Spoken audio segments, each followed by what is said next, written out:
Ready? Mm-hmm. Hitting go live. Mm-hmm. I've hit go live. Don't you know? Oh, look at that. We're live. What a shock. What a twist. Don't think it is, Stuart. I think that's par for the YouTuber course. Ping. Yes. We How's it made going, it! guys? We are back for another live. It's- My window's not centered, by the way. Wait for it. Oh. Ah. Hey, if your camera changes zoom in between and you don't want to just, I hate that I'm so low in frame all the time. Yeah, it's because you're in 4:3 and your head goes to the top of the frame, so... If your camera's... set up like this to look good, and I then mean, it's like... angle the camera that way, but then... I can't, because where it is, if I angle it up, then... Yeah, because that's the edge of your Skype, is literally there. Okay, we have like a half-inch more. The bottom? No. No, the top. There's quite a bit more. Oh, yeah. That's why I usually sit here in the middle of the frame. Where do you want to be, Stuart? Just in the little... Whatever. It's fine. Just most times in lives, I'm like this all the time, and I don't know why. Okay. All right, I've raised your camera, so now when you go lower, you'll be... Okay. There you go. Perfect. Okay. I'll try and keep you middle of the middle, that's fine. Yes! Technical issues. Well, yeah. Yeah, because for whatever reason, Stuart's camera decided to unzoom every time. Just Oh, it's not every time, like... Yeah. It's got... 70% of the time. Yeah. It's annoying. It's a small annoyance, but when we have carefully things set up, they become uncarefully set up instantly. Stuart, now, does it feel like we're zipping through these, or there's a good amount of time between? Because we just did this review, it feels like, but at the same time, it's been a whole 7 days. What do you feel? Feels like we're zipping through. It's like blink, and all of a sudden it's like, oh, there's an episode of Picard tomorrow. What? You know? Mm-hmm. So, yeah, it definitely feels like it's going pretty quick. So that's good, though. Yeah, it's just sad though, because then it'll be no, not yet though, not yet. We're not there yet. You know, it also goes really quick. It's an ad. So early on. I don't know why they're doing that now, but anyway. Yeah. Yes. Can you do me a favor and shift my image up just a tad? Just a tad. Even more. Just a tad. He wants none of I'm his like a hair. director here. I'm like a Okay. director here. Do you want to be in black? Do you want to be in black and white? Shall I give you some extra flair? No. What can I do to you? You're gonna do it anyway, aren't you? Well, Aussie though, $2. I do to Here with a Chicago hot dog twist. Yes. a hot dog twist. Dipshit from Chicago. I love that line. Oof. We're lost. Doing Did a you guys thing. see the Red Letter Media review? Yes, I did. I've seen most of it. Yeah. Didn't go into all of it. You always wish they stayed a bit more on target. They had like 7 minutes on something in the middle. Yeah, and there's two things that really annoyed, like two things that they just got completely wrong, and it's like just so frustrating to watch and listen to sometimes. But I can't remember what it is right now off the top of my head. Anyway, whatever. Yeah. Well, yeah, they're doing. You need the length of time to get the ad revenue as well. That's obviously part of it as well. Do less videos. But Stuart, speaking of less videos, I will share to let people know we're doing more videos. Like All right, let's share. All right, 59 of you here, 29 likes, guys. Hit that like button if you haven't already. We want to hit up to 50 likes right away, so that'd be great. By all means, super chat in. Ozzy was the first super chat, which is great. We want to hear your thoughts, opinions, whatever, and let's go from there. Super chat in. It helps to support the channel as well as get your thoughts out there. This is going to be probably a 3-hour live, honestly, because that's why we're starting an hour early, just because there's generally so much to talk about in these episodes lately. So hopefully that stays. And I'll read Tom Casey's super chat as soon as Samuel gets back. So also consider to join the channel. There's a join button down there. You can join the fleet, be part of the Trekyards community that way, which includes our Discord and really cool stuff in that regard, or on Patreon/Trekyards. The same tiers apply over there. Your name in the fleet, you get a ship assigned, and you get to see your name on the ship plaque at the end of edited videos. So lots of great stuff with that, and hopefully you guys will consider joining for those fun things. Also, there's a link down below to the Teespring and the TeePublic store. A lot of great Trekyards merch, which we really want you guys to check out. And yeah, I guess that's it. You know the routine, and yeah, we want to hear your thoughts on these things, and we have a good discussion. So there's also a poll there, which you guys can go vote on. Which season of Picard is the best so far? 1, 2, or 3? That's a great poll. I just thought I would throw out a fun old curveball there. You know, we love. And you're gonna hate me in a second. I'm gonna ask you to bump my picture up a bit again. Even more. Now the top of my head is always cut off. Well, yeah, because you said go up. We'll just. Where do you want to be, Stu? Are we lower or higher?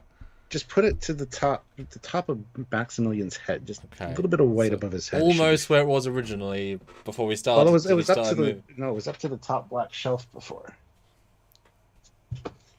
Anyhow, whatever. I want it to look good, and it just. I agree. So, Stuart, how many times have you seen this episode? 4. How many of those were the lighter version that was fixed? 1. Okay, in the chat right now. How many of you did watch the original launch version? Because as we know, guys, that just like episode 2, they misreleased it again.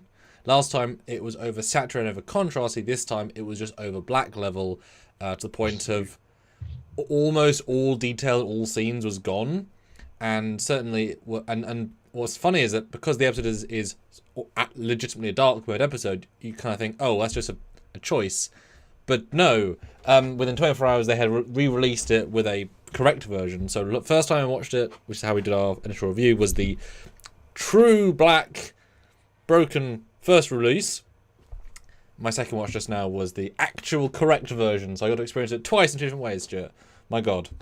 Crazy! It's very different when you watch it at black levels that aren't in the toilet. Yes. It's actually very different. Terry was quite upset by that. Yes. And I don't blame him for, two weeks in a row on Paramount Plus. And these things were finished a long time, like weeks and weeks ago. You have proof. I mean, that is really, this has not happened for any other shows. It almost seems conspiratorial. Almost seems conspiratorial. Like one of the haters that says Picard is filmed too dark as a joke that works at Paramount Plus is like, I'm just going to tweak that, and so it looks awful. Somebody's going to get fired over this. Well, yeah. The second bit I agree with. The first bit not so much. Yeah, this is definitely a giant mess up, etc. Yeah. All right, so we got some super chats. So thank you so much. That's what you think, Casey, guys. We want to know what you think. Yes, Tom Casey, $5. Can't stay. Gotta go.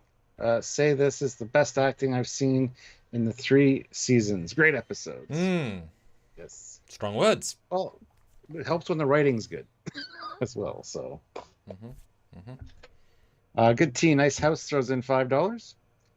If you suspected Sam to be a changeling, what question would you ask him? He's been acting a bit suspicious today. Oh, that's a good question. It's pretty funny. I'll have to think of something. Oh no. I know him well enough that I can definitely come up with something.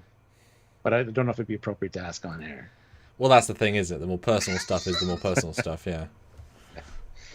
I'm sure he has a few that popped into mind he could ask me, but... yeah. Oh, well, see, the obvious one, though, right, and this is obviously a joke within a joke, is rank your favourite Enterprises, classic 60s, Stranger Worlds, Discovery, and the 3 JJ ones. And the answer's always going to be the first one worst. If it's any other place except worst, then you're not Foley. Because the nacelles. Because you'll start ranting about the nacelles and how they're misproportioned. Anybody that's a changeling that watches all of the lives that we've done would know that, though. There are a lot of things about me that you know that nobody else out there might know. But that's a good first level of you would just I'd say wise in nacelles, etc. If the changeling didn't do their homework, yeah, you should catch them up on that. Yes. Exactly. Good tea, nice house throws in $5. If you suspected Samuel to be a changeling, what question? Oh, I just read that. Well, you test his memory because his memory isn't worth shit apparently. Memory shit, yeah. Well, they keep bumping, so it's like, yeah. Chris Jackson, $5. Can we agree that Riker Right. is a shadow of his older, younger self? I sense a character regression in the lack of confidence in command situations. We cannot agree on that. No, he is older, been out of the chair for a while. It's not his crew. And I think in this episode you saw the progression from being upset about having to kind of leave Deanna to kind of getting his mojo back. So I'm not going to agree with you on that. Well, and I mean, you know, as the old adage, you start out at babies and diapers, you end as an old person in diapers, being looked after by, you know, your parents and your kids. So as you get older, obviously the things you do sort of, you know, you're allowed to get more frail and therefore less confident. But he had a very specific reason for his lack of confidence, but that seems to have been addressed moving forward, you know. I wouldn't say regression, it's this unfortunate step that he had to deal with that led to things that were plot related that can now be moved on from, which is called clever writing, versus just stuff that happens, you know? Yeah. Like Picard's plot in season 1, yeah, ignore it. Remember he quit because of the Romulan thing? Yeah. No one remembers that. Yeah. Well, Sean O'Sullivan, €2. I love season 3 so much, as Foley loves pineapple on pizza. Oh, so you ate this season? Wow, that's a bold statement, Sean. That is a bold statement, Sean. So Sean. Sorry you dislike it. But vote in the poll, guys. We want to know. So, Stu, now you've had 4 watches. What do you think? I still maintain that it's a very densely packed episode with a lot of stuff going on, and some very good reveals, but also, again, more questions, which is a sign of good writing. You answer some things, you have a good pace with that, you don't drag it out over the course of multiple episodes, you kind of hit the points, and, you know, add other things that get you hooked. So there was a lot of really good character progression in this one. I love the visuals, like the exterior visuals, especially at the end with like the space jellyfish. Had a very exploration-y Star Trek type vibe, as well as having the more action beats to it. I'm glad they're out of the nebula. And I really think that they made characters' decisions that you think would make you hate the character. They made them so you understand why the character did what they did. Beverly last episode had that, and Jack in this episode had that. He did go to see Picard. He did ask him, you know, what about your family? And Picard kind of said, Starfleet's the only family I ever needed. That was great, because you almost want to not like the kid because he didn't want to go see his father. But he did. He's kind of felt it out a bit and made a decision. Other than that, I mean, Captain Shaw being back was fantastic. Loved his scenes. Some questionable things he was doing, like sharpen a knife. I don't know why he's doing that. It's a good don't come in kind of thing, I guess. But the survivor's guilt that he has, the PTSD from Wolf 359, was very well handled, I think. I love that Jack stood up for Picard at that moment. Mm-hmm. Picard's like, no, I've been dealing with this for a while now. He's got to get it off his chest. I thought that was great. I love that Jack did that. So they are bonding. That's great. Deanna was on point when we saw her. That surprised me. She felt very much like Deanna that we know, and not, you know, naggy or complaining or whatever. So that was awesome. Everybody had something to do in this episode as well. Everybody shone. Beverly figured it out. Jack figured out riding the energy waves. Shaw got to, I was surprised to see him back on his feet, first of all, but he got to shine as well with opening the things. Picard was on point in the chair. I just wish that they would have tied it in more with the booby trap story than with this new story of the shuttle. You could have had a little bit of a both situation there, especially as you said in our other review, if you just took control of the ship for like a minute to like dodge a meteorite from the captain's chair or an asteroid, that would have been awesome. I just wish they would have made the the booby trap episode parallel as well, which they didn't. Other than that, it was just a fantastic episode. Is it my favorite of this season? I'm not sure yet. I need to talk about that and see where it sits in the ranking. And that's what these reviews are for. So we'll see where the score is at the end. But that's kind of my take on it. I really enjoyed it. How about you? And Maria's arrived, so I'll give my take and then swap back to you and do the next portion. Yes, this is a funnier one because the first watch, it was incredibly dark. It was actively difficult to watch some portions, which certainly takes you out of it because you can barely see anything except the guy's head. Second time watching, I got to actually see the scene, which really, really helped. Yeah. And I'm adding some caveats here for my specific note because there's a few things to consider. Not a lot actually happens, but that's not what the episode's for, right? What the episode does is it does a very successful bottle show, which spends almost no money, new money, and yet is able to craft, 7 well-crafted, well-acted conversations between characters, all of which work almost entirely, all of which feed into the next one without too much thought of, it's just another conversation. There's no sense of that, even though it is just people talking in rooms for 50 minutes. Because at the end of the day, Star Trek is often best when it's good actors acting good scenes in rooms. So it's actually really refreshing in a sense, because it's just good dialogue with a lot of things that are both conclusions to arcs, setups for other arcs, and textual conclusions. I do think the episode significantly needs the end two payoffs emotionally to kind of give you that oomph, the birth of the creatures to bring you the light at the end. That massively helps bring the end. The Riker bit, again, brings you up even further emotionally. And then to then ratchet that into sadness, the Jack Crusher reveal really helps. Like the music and the looks are very, very powerful, and you're left wondering, of course, is Picard saying, "Oh wait, I recognise you from that one time 5 years ago, that one kid." Like he could have thought that, we don't know, but it gives that little bit of weight that the episode kind of added on, gives you more. And then of course the giant next time on, expect the upside down from Stranger Things to appear. Vishnu, what's his name? Vecna. Vecna's going to appear. Vecna. Oh, you're right. Because apparently it's Vecna's daughter. I mean, hey, maybe Paramount owns Stranger Things and they can do a giant Stranger. Wouldn't that be great if just the girl from Stranger Things walks in and starts bleeding and then? Anyway, sorry, she's Changeling. But yeah, so that's kind of what it is. Now, obviously, from my old Trek school perspective, if the sets were a bit brighter and a bit more colourful, it'd be visually nicer to look at. Like if this was filmed on the TNG sets, same exact script, it'd be a better episode, I think. Just from a visual point of view. But you at a certain point you start ignoring the backgrounds in favour of the foreground, etc. So yes, that's where it really benefits from. And I definitely think written by Terry, there's a lot of care, a lot of attention, and it also feels like a culminative end of a 4-episode arc. Or really a 3. It's kind of like we had a pilot and then 3-episode arc. So it has a certain catharsis, which leads into more, hopefully bigger, hopefully different, and visually different. And also, I said it last week, and I was definitely wrong. Last week I said Wednesday I said we set the chess pieces.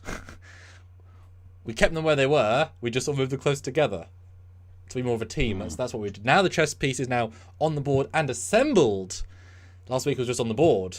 So hopefully next week we can move the second piece forward to a new move. And also it would be nice if Farpoint aliens. All right, that's my thoughts. I'm going to pop off and say hello to Marie, who's just arrived. But I'll let you talk to the fans and see what they think and etc. See you in a minute. Yes, sir. Go vote on the poll, guys. Hit that like button. We have 133 of you here. We have 65 likes. Let's try to get to 100 likes. You can do it. Alyssa Jericho says some continuity issues. They had Picard being happy and sharing stories 5 years ago when we know he was a depressed old fool back when he went then. He never left his chateau. Well, first of all, we didn't know he never left his chateau. And depression is a complicated thing. You can be up and bubbly and wanting to go out and have food and talk 1 week solid, and then if all of a sudden something hits out of the blue and you're down for a month, you don't want to do anything, or even a couple days. So you can't say that's a continuity issue. Samuel actually said the same thing during our first review. We had the edited review earlier today. And I totally disagree with that. As someone that suffers from depression, some days I'm very, very much want to go out and hang out with friends and go to a restaurant and have a good time. And other times I don't want to leave the house at all for anything. So yeah, that is not a continuity issue, and I hate that that's being brought up as one, because it absolutely is not. He went to a goddamn bar by himself to have some fish and chips and some white wine. How is that the continuity issue? He didn't expect to run into these kids, and he even said, I'm not good at telling stories. He was kind of rebuffing them at first. But, they're so enthusiastic, and, there's the odd time where you can get caught in that situation, and you do want to talk about things. Once you get talking, you get rolling, and it's perfectly fine. So to say it's a continuity issue, Listen Jericho, is just 100% wrong. So I just want to address that immediately. But yeah, I have some good theories, actually. While Sonny was talking, I came up with one. But we will talk about that when he gets back. Vad Wanu throws in $5. Happy Friday, Captain and Commander. Thank you very much, Vad. Appreciate that. Let's see. Funny how Picard has redeemed himself with this amazing 3 seasons so far, and now Mandalorian is looking lackluster. I don't think Mandalorian is looking lackluster at all. But yes, Picard has definitely come a long way. Terry, I think, has did a good job with this season. And yeah, I mean, give him more Trek. Just made it here. This was one hell of an episode. Loved it. Probably my new favorite Trek episode. It says Rust Knuckle Iron Gut. A lot of people are saying that. It's the best episode of Star Trek ever, I've heard. I've heard the best episode of New Trek. I've heard lots of different things. It's definitely up there. It's not the best episode of Star Trek ever. That's just a no. But the New Trek, I mean, it's arguably up there. Well, it's not arguably up there. It's definitely up there. But as the best, I'm not sure. Prodigy has really done some really good stuff. A little bit different format, so different rating scale, but Flavius V. Flanta puts in 25. Not sure what the currency is there, but thank you. During the day, an idea hit me. We still have a legacy character from TNG. Is Sela the villain or a helper of this season? Assuming Sela comes back. I could see her helping out the crew, honestly. But, yeah. Yeah, a lot of people are talking about that Starfleet has a really bad track record with depression and stuff, and letting people be in positions of command when they shouldn't be, and I disagree with that also, 100%. It's the first time that he's actually, like, confronted Picard about it. Yeah, the first time they met, he was very standoffish and kind of an asshole, but rightfully so. I think it's fine. Depression and mental illness is not something that can be like easily waved away. Even in the future, I think it'd be something that a lot of people would hide, and B, it's not as simple as that. I don't think it would be nice if it was, but yeah. So no real problem with that at all. I actually really like the Survivor's Guilt story. It really adds some weight to the to the character for sure. And I've loved Shaw since Beat One. So Sean O'Sullivan, €2. Depression's tough, unlike your pineapple pizza loaves. Threefold Path, £5. So thank you. I find it difficult to rate these episodes. While they are not perfect, they are so far beyond what we have been getting. It feels wrong to criticize. Yeah, that's the problem. They're so good, storytelling wise and writing wise, that the only things that you can actually kind of complain about are the little nitpick things, and that's kind of refreshing in a way, instead of just like Discovery where there's so much to talk about that's wrong with it. This is to the point where it's like to find something to kind of complain about is difficult. So yeah. Okay, stuff is now in the house. It's very cold out there though. Sorry, my girlfriend just arrived from traveling in a car. I had to help her get stuff. I was a chauffeur, not a chauffeur. Was it alpaca, pack mule? That guy. Hello. You're a valet. Yes, I was the valet. Cool. Right. Hello. So. Let's get into it. Yes. And how annoyed are you in like fourth watch that it wasn't the Farpoint alien at the start? Like, would that have been a needed cherry on the needed cake? No. Okay. I'm glad it wasn't actually. Okay. Although a lot of people are saying it is. Sure, yeah. Babies can look a lot different than their parents. I get that, but it's well. He mentioned Farpoint. Yeah, he did. But you know what? He said it's similar to Farpoint. Essentially, there's a lot of different space creatures out there. So yeah. Yeah, and while maybe they could evolve into that, I don't quite think there's 45,000 Farpoint aliens roaming around. They felt like giant, very limited, very special creatures. They were more like squid than jellyfish because they had very squid-like appearance. So, but a great design. Rich nice. Klein, $5. Captain Axel likes pineapple on his pizza. I had to pineapple pizza today. Actually, I do not like pineapple on my pizza. No, I had it today. I'm so sorry for you. It was good. And yes, probably did mess up the things up. So what's the first scene, Stuart? It's the flashback. We're not de-aging this time. Yes. Yeah. Basically, he goes to the bar by himself to get some fish and chips and a glass of red wine, and he gets accosted by these recruits. Well, they're not recruits. They're ensigns at this point. Yep. And they want to hear about his story with the Hirogen.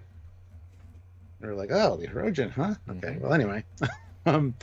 But he's like, I'm not really much of a storyteller. Then he kind of gets... Is he? Would you consider him a storyteller or not? Because I flinched when I first heard that, but then I thought about it. Is he? Is he not?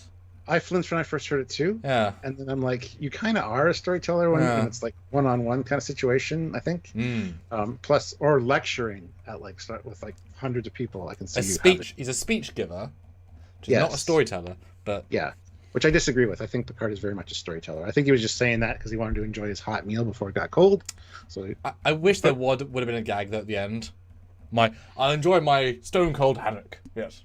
I wish there'd been a slight he's like, but yeah, my lunch. And he goes, and then he gets interrupted again. He sets the things down again, and then it's like, I'm back to my haddock. It would have been nice if there was something at the end, like, can I get this warmed up? Yeah, exactly. Or he pulls out a Nemesis phaser. Ah. Beep beep beep. Setting 0.5. Yeah. The heat setting. Heat setting. Because you know. Some there's a joke about loon lightsaber to cut bread. I mean, a phaser could make toast. That's fine. And then obviously we talked about this in another review, but obviously this is 5 years ago, so it is 3 years before season 1, where we saw him as a, for the most part, depressed old man who's waiting to die, was the quote from the producers. And also Jack's 18 or 17, probably close to 17. What do you think about the vibe? Because he seems very Picard, with not an inch of waiting to die. I talked about this while you were gone, because this is Jericho said it was a continuity error that he was like happy and engaged, and I'm like, not really. I just talked about some days you want to go, and like I said, that's why I caveated that when I started talking. He went to the bar by himself to have fish and chips and a glass of white wine. Wasn't with a friend like laughing and having a great time. But depression's a tough one. It's hard to kind of say, like, some days I'll be fine, whatever. Other days not so much. Some months. Yeah, sometimes it can go weeks or months at a time. Yeah. Do you think? And you've seen it with me as well. That's what I meant. Do you think then? Do you think then that this does actively retcon season 1, implicitly saying he wasn't as depressed as we thought? It was just a bad or 2 days we saw. Or is that such that he actually got worse in those 3 years to the point of where he was having mostly bad days? Because there's a huge slant on negative in season. That's the entire point of it. Yeah, it could be either or. I think it's probably just a progressional getting worse thing. Okay. The longer he's been away from the action, the more he's kind of like feeling useless and whatever. Could be the thing. Yeah. Really hard to say. But it was nice to see, because at the very least, it retcons that if we see him, which we should hopefully see, at least hear of the character in the intervening any years, before this point he should still be the same old Picard. only at season 1 point is he going to be as dark, but actually he should be okay for the most part, which I liked seeing, because it takes a certain sort of person to go and have lunch by yourself in a different country. Well, when transporters are a thing, I mean, I would do the same thing. But it's easier to stay in and be sad and lonely. So it still took an effort and a mental effort, and obviously that's in a city where Starfleet is. So he's basically begging to be noticed and recognized, as he did. Maybe he was there for a speaking engagement, and this was like the day before or the day after. That'd be cool. Because actually, with the ensigns there, they could have said that. Yeah. I know we got the little mention of it in the lecture yesterday, but we wanted to hear it from the man himself. Yeah. We want to hear the more personal approach. That's nice. That would have been great. Or like, oh, amazing speech, Admiral. What? Because he's also a retired Admiral. Yeah. I mean, small things. I just interesting. And again, slight disclaimer, guys. We are using reference shots from the darkened version. I've just lightened them as much as I can, but these are the inferior versions. All our prep's done earlier in the week, so that is whatever it is. Also, slight note, I don't know if you caught this, but this bar set was built and was redressed for this season. However, Frontier Day posters are currently up on the bar, in the bar visibly. This is the trailer shot, but Frontier Day they're celebrating in 5 years from now. So is that a goof they didn't remove the posters, or is that a goof that they said they were leading up to Frontier Day for 5 years and going and let them put Starfleet posters in a bar for 5 years? Well, Frontier Day would be every day, or every year. I mean, so maybe it's just the same time of year, but 5 years earlier, which should have been a different Frontier poster, honestly. But unless they go through 5 year cycling, that the guy got bored. They could do that too, yeah. But I got the sense Frontier Day was explicitly a 250-year anniversary day. Like, maybe it is. I thought that was a thing. I just thought it was interesting. I just thought it was implied every year, kind of like First Contact Day. I would be fine with that, actually. And how do you feel seeing the season 1 uniforms again for the first time since the very few times we've seen them in season 1? Happy. I don't want any more goddamn uniforms. Let's keep some continuity. They screwed up last episode with Rikers, so yeah. And I also kind of appreciate that they're not clearly made for those actors, because the women actors, proportionately, because you do change how much blue and red and gold to the actor if they're tailored, and they're definitely too big for them. They're fine, but like I like how they just gave them anything that fits, because I do that all the time with my actors. Because that's a big old cut for COVID. That's a big old set of people to bring in. You could have done with 5 less people and still been impressive. But yeah, good scene. Picard's good acting. Good scene. I mean, it's all good stuff, really. Yeah. But flashback to present day, and the Titan is still sinking. There's no power. You can't divert anything from the warp core. They're just... If they do, they'll go into meltdown, and they don't have the energy or the time to get out of meltdown should they do that. So, anyway. They're in a bad situation. Yeah, a little bit. Falling into a gravity well. It's not a good thing. Not a good day. And it's one of those things that you kind of forget that everything needs power. Without power, your ship is just a tin can. Yeah. Most of the situations, it's one thing, but throw them no power, it's like, yeah, that's a problem. The thing is, too, there's also the structural integrity field, which is, could say, integral to the ship's safety, especially in a gravity well. So if you lose in power, and we pointed this out a little bit with the no life support, theoretically there should be no gravity as well. I do like the caveat, though, that the gravity plating has enough residual energy to last for about half an hour. So you just get lighter and lighter over the course of half an hour until eventually the gravity just stops. I kind of like that. But anyway, if the structural integrity field goes down in a gravity well, you're going to get crushed. So at least they didn't even mention that. So I'm just saying, power on starships is a tricky thing. Yeah, and the doctor says it's 2404 or 2303 or 2404 by now. Nope, it's still 2401. Yes, unfortunately. 100%. Like, no question, that's what they've said. We know there is. Yeah, and this is a good little scene. Makes like the crew members. I wasn't quite following 100% why they were that damaged. 4 torpedoes hit the back of their ship last time, and now because the explosion. The sabotage of the main power conduit. Right, but so they couldn't yeah, they couldn't access the main power grid. But obviously their warp core was obviously offline. Otherwise would have power, just couldn't get it because they obviously have no power except reserves. So is the warp core? Yeah, it's not made 100% clear, especially later, considering where they funnel energy into the warp core. If the main conduit's down or damaged, you might not be able to do that. Well, you wouldn't. And not just that, but if it's leaky pipes, saying, let's warp out, yeah, but then you'll run out of power again. If the warp core's... Because the warp core being down doesn't mean you can just recharge it. It's a self-generating system. You don't charge up a warp core. The warp core works and it funnels power. So, I didn't notice it first time, but second time I thought, what is the problem exactly? They don't have power. Okay, so the warp core's off, then fix it. Why can't you? They don't even mention fixing it. Like, do they even mention fixing it in the scene or just rerouting power? I don't remember them saying let's fix anything. What's broken exactly? They were saying that last episode. You got 20 minutes to make repairs, or however long it takes to get out of this nebula to make repairs or something. That was before. That was before the sabotage. So since then, I don't think they said anything. So something is damaged of unknown. Pretty much. And also remember, it was torpedoes that hit the shields. It wasn't even it they necessarily hit the hull. I just realised that. Wow, I don't know why they're damaged. Good Tea, Nice House throws in $5. Thank you. In Prodigy, during the 2380s, the Hirogen and Kazon are in the Alpha Quadrant, mixing with Klingons and Xindi. Why ask about Hirogen arrival in 2396? I don't think the Hirogen are there. The Kazon and the Klingons were. The Hirogen weren't.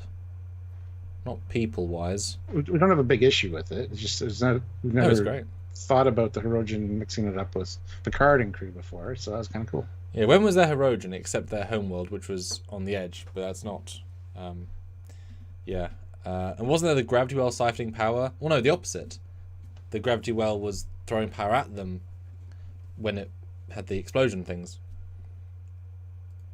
Yeah. There's probably a reason. Maybe some dialogue we missed, but we have done like 4 or 5 hour reviews on these things. I know. Well, I could go through all the dialogue in this opening bit if you really wanted me to, but no, it's not. I know it's not in this scene. We just watched it. I was paying attention. Patrick James though throws in $10. So thank you so much. Thank you. At the rate this season is going and the quality of the shows continues, I have 2 feelings. 1, this is how season 1 should have been, 100%. 2, for the first time in a long time, I want this show not to end. Yep. Yeah. Yep. Yeah, we've said that all along. This should have been season 1, like season 8 of TNG, basically. Season 1 of Picard. Introduce the other characters like Girardi and Rios. Then season 2, season 2, filter out some of the TNG cast, and then build up to more characters, new characters, like by season 3. That would make sense. They did it completely backwards.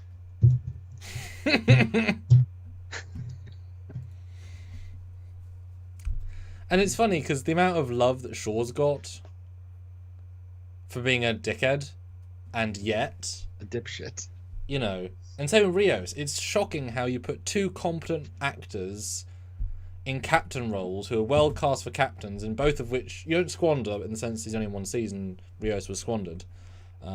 Anyway, so Riker instantly says, "You know what?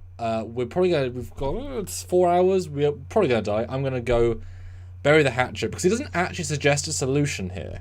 It's entirely about that was shit. He's my friend above all else. I'm going to go deal with this now. It's been under 10 minutes. Deal with it, and then let him know that we're in a good place so he can start thinking. Otherwise, if you were feeling the shit, you wouldn't be in a mind to think of creative solutions. So it's right in there.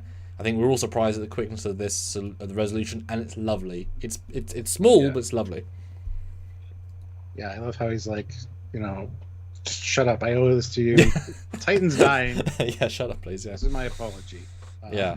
And Picard's trying to apologize as well. They both, exactly how it should. Yeah. And we get the explanation for Riker, where he's like, I watched my son get lowered into the ground, and it was just, there was emptiness. There was nothing. We've seen a lot of stuff in our travels. There's nothing in the reaches of space that's proved to me there's anything else. And my wife is an empath. She feels what others are feeling. I had no feelings, so it caused issues between us. So, And you never think that of was that, a lack of emotion being a problem. But certainly true. Yeah. Oh my God! Patrick James throws in $70. Amazing super chat. I was going to Thank say you so mic much. drop. I could phaser drop, but I'm not going to do a phaser drop. But symbolic phaser drop. Wow. Yes. Thank you so much. Whew. I'm so happy with this show. I have to show my love with a small donation. Small. Keep up the good work, guys. Well, thank you very much, Patrick. That is not a small donation. It's amazing. So thank you so much. You guys right up close to our minimum, which gives us bounding confidence, as you know, Stuart. Yes. So thank you Yes. so super much. But no, I love this. You know, if you're married to an empath, I mean, you must realize that you're emotionally linked. I mean, first episode of TNG, they can communicate with their minds. They're that in sync, still after not seeing each other for years. I mean, you talk about ruining Deanna's life as well. In terms of emotionally, yeah, it's gonna be. You wonder why Deanna's always pissed when her mum comes aboard. She feels the annoyance just. Oh. Yeah. I do like, though, that how it concludes with, you know, we've got a couple hours left. Go spend it with your kid. Get to know your son. Get your affairs in order. Like, that's my last bit of advice as a friend. After I just told you about my son dying again and how that affected me. That's great. That's fantastic. Yeah. And I would say it's, for me, it's slightly underacted by Frakes. Like a tad. But it's very from the heart, you know? He's not trying to act it as much as just live it. So I thought that was an interesting choice by him, because he's directing it and acting it. Very, very interesting to watch the performance. And then obviously your line you've been calling out since day one, you know? Oh, yeah. This is the end, my friend. The big, he was Changeling, he must be evil line that wasn't quite...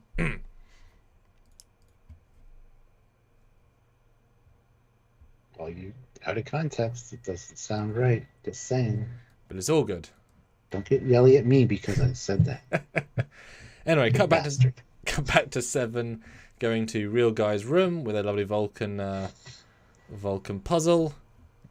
Yes, Kadascott. Nope, Kadaskai is a different game. Oh no, it's what is this? This is Kadaskai. I kind of want one of these. I would totally play this. If this somebody thing... will tell us in the chat. And that's not an easy thing to replicate either. Like to get to feel right. Yeah. Everything is actually kind of intricate. But yeah, Senna's on the job. Calto? Yeah, probably yes, I think so. It's not Parisi Squares, I know that. It isn't, no. But this guy is not alive either. Speaking of Prissy Squares. Yep, she finds the guy. Not well hidden by the Changeling. You would think that the Changeling would kill them with a disintegration or put them in a transporter or eat them or something. Put them in a closet for 6 days. Considering you took over the transporter, Chief, yeah. Just transported the... I mean, there'd be a record of it maybe, but you could probably delete the record of it. It's a Changeling, they could work it out. Yeah, in the closet. For 6 days. It's a bit lo-fi, isn't it, Changeling? You've got other ideas. And as they point out, why a transporter chief? Because they've been on this mission for at least 5 days. Really at least a week, given the length of Federation distance. Think about it. Long time. That makes sense. The transporter chief is generally in the transporter room by himself with nothing to do. Because how many times are people transporting on and off the ship? Mm-hmm. You don't want to replace a bridge crew member because there's a lot of chatting up there. They spend hours up there just getting to know each other. That's true. You can't really replace somebody up there. Yep. So it makes kind of sense because the transporter chief at least kind of knows sort of what's kind of going on. The comings and goings of the crew anyway. Yeah. Yeah, I think it makes perfect sense. And the amount of playing with systems I feel like you could probably do while being in that room alone. Yeah. Well, you know that the old comic strip of O'Brien as transporter chief just standing there by himself all the time. I could beam you all into space right now. So, yeah, transporter chief job would be pretty boring most of the time, I think. Isle of Film throws in €10. Amazing, thank you. Hey guys, wasn't able to make it live recently because I became a father to the most adorable little human. That is amazing. Congratulations. Oh, well, can we get a giant slew of congratulations in the chat? Come on, guys. That's a huge deal. Congratulations. He goes on to say, I really enjoyed the season so far.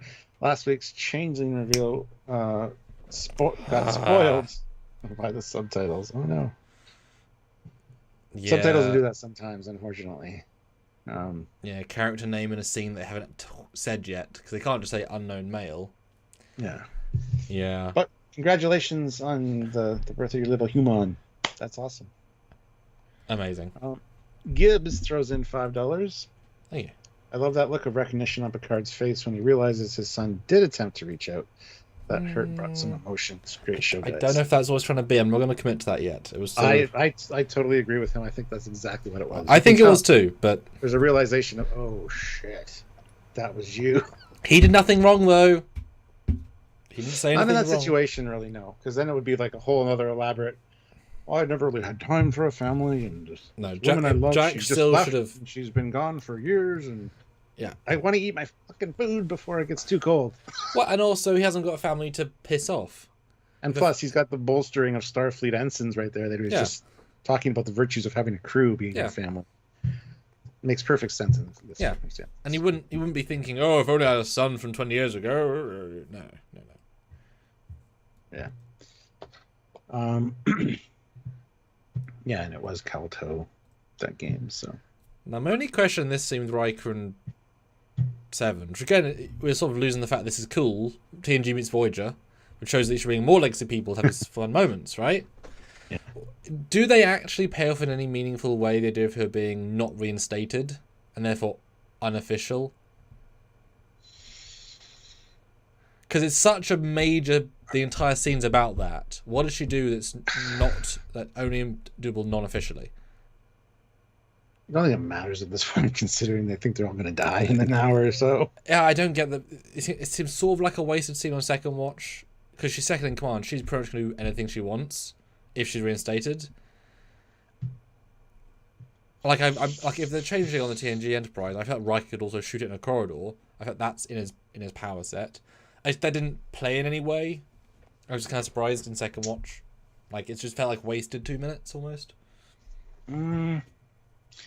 Well, I do love the conversation though. Like, what's the point of looking for the saboteur at this point?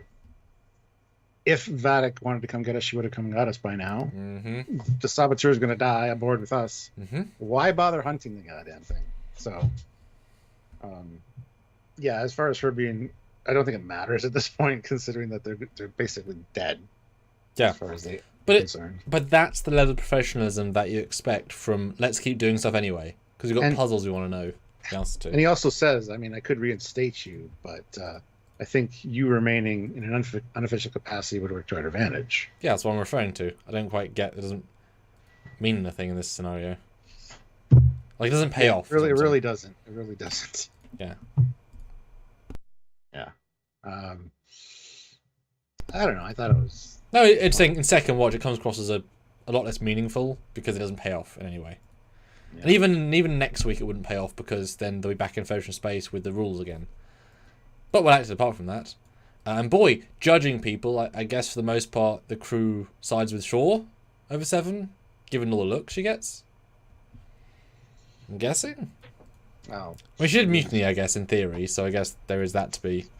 Assuming they all know that, they wouldn't make a shipwide announcement necessarily. No, but we know news travels, etc. Yeah. As soon as the people who got to go off shift, they went to their quarters, said, "Did you hear?" Yeah, that makes sense. They went off and did stuff. Yeah. Then we cut to Beverly doing the countdown, and boom. Which is just the beginning of that whole situation. It's good. I mean, it's kind of obvious there's a thing, but I like the flow of it. Yeah. And then he's like, "Can I borrow our son for a minute?" And she's like, kind of happy about that. She's thrilled. I love that. Yeah. So small, short, little, subtle scene, but it was fantastic. Because we've been obviously, ever since this sort of giant canon-changing announcement, you're like, okay, the scenes. These are the scenes. Mother, father, and son. Oh my goodness, it's crazy. And I love. I think Beverly because you. Oh, no, go ahead. I'm looking at the next scene. We'll keep it in mind. And because I was worried about Beverly hate him, she still felt Beverly. Well, Beverly is so affectionate to Picard. So these sorts of moments reiterate. They haven't seen each other in 20 years. They're backing each other's flow exactly as they were. Boom, we got there. It took 4. Good little thing. Patrick James, though, $10. One more comment. No one on the shooting sets changed the burnt out lights. Maybe we should send them a case or two of studio lights. Boy. It was a choice that was made. Well, considering right now they're reduced power, I have no problem with that. So. Yeah, although as we know, power is relative and lights don't take much. Yep. All right, so next scene is interesting because this is Shaw's quarters. Last time we saw Shaw, he was on his side on a bio bed with internal bleeding. Thank God he's better. And that was today. Yeah, his leg gets progressively better during the course of this episode too, which is a subtle little thing. I don't know if you noticed. Yeah. He had the cane and then he, was walking better. Anyway, here he is sharpening a knife. Now, there's another knife in this episode. Cuts off a hand. Watch this. Shaw's a changeling, and he's getting ready to communicate with Vatic. Why else would he be sharpening a knife in his quarters when he just got back from sickbay? He was just in sickbay being treated for human wounds. Yeah, but here's the thing. It's just the hand that's the changeling. Just like with Vatic. Oh. That's why when she cuts it off, it's a part of the person she's communicating with. That's why she can communicate with him when she cuts it off. And also why when she cuts it off, her whole demeanor changes from being kind of a badass to kind of like, no, I don't want to do that. She becomes a more mousy person. What if it's just the hand? So this is how he cuts off their hand, gives them a piece of his changeling self to make a hand. That's also how they can communicate with him because it's a piece of himself. It's a direct link to him. Is this a subtle hint that Shaw is a changeling? You wouldn't be looking at the hand when you're fixing internal bleeding and a compound fracture in the leg. Is that from Red Letter Media? Is that what you're getting here? Oh, that is not from Red Letter Media. That is my own thought, because I was wondering why the hell he is sharpening a knife. It's because they assumed, they were entirely sure Vatic was a human with a changeling hand. Which I didn't think for a second. I changeling, that's clearly implied. Oh, I mentioned that when we did our first review. Because the cutting it off. I said maybe the whole arm is a changeling. I said arm, not hand, but sure. That was the difference. Oh, I don't know. That's interesting. It's not the case. It's a crazy theory, but I thought it's not. Yeah, I mean it's no Tyler Vock of subtlety. I guess the only issue being is that he would then not do everything in the episode. The only thing that would link well with Vatic and giving Jack over, but then he would not have let Picard take over, obviously. I mean, it's very, very interesting. I like that as a visual thing. But it falls down on closer examination. I just think it's so cool. And visually, the knife is just a weird touch. To be sharpening a knife. Well, he's also sharpening it on his own prosthetic leg piece. I think that's what it's meant to be if you make it brighter. Oh, maybe. Because aren't both of his legs taken up? No, just one. He had a compound fracture in one leg. He's only got a thing on one leg later. Okay. So that's like a whetstone or something. Mm. Also, don't you love his the side chair that he has? It's such a hotel chair. It's great. Yeah. I also like the don't come. Yeah. Don't come. Fine. Yeah. That's a good little scene. I mean, he's definitely just like Marinette is a Burnham 2.0. He's Lorca 2.0. A lot of the same crass dickishness, but he had not that Gable doesn't have charm, but he was directed in a different way with the evil behind the charm. This guy, there's no evil, it's just charm with snarky dickheadness. It's better. There is a balance there that's intentional. Although it is odd though that he's allowed. I feel like he would still get mission reports of your ship's screwed. So for him to be actively if Picard was this, he would not be in his quarters resting. A captain does not sit and sort of accept his ship's getting blown up. A little bit of that I felt with him in this episode. If he's ordered by his doctor, he would say, "Nah, I'm going to do something," until he's called on. But that's a small thing. But yeah. Anyway, we get the conversation of there's a changeling on board. Mm-hmm. Seven says she doesn't have a lot of experience with changelings. Yeah, none. And so Shaw basically just find his pot. No, that's way later, Stuart. Oh, is it? Way later. This was the first Need Your Help. Then we've got the Riker try. The whole it's fine. The whole scene is just Riker tries to send a message to Deanna and fails because he can't muster the words. He is empty inside. And it's sad and it's small. Yeah. In the event that the ship be found. Yes. And then a fantastic visual effect. Really good.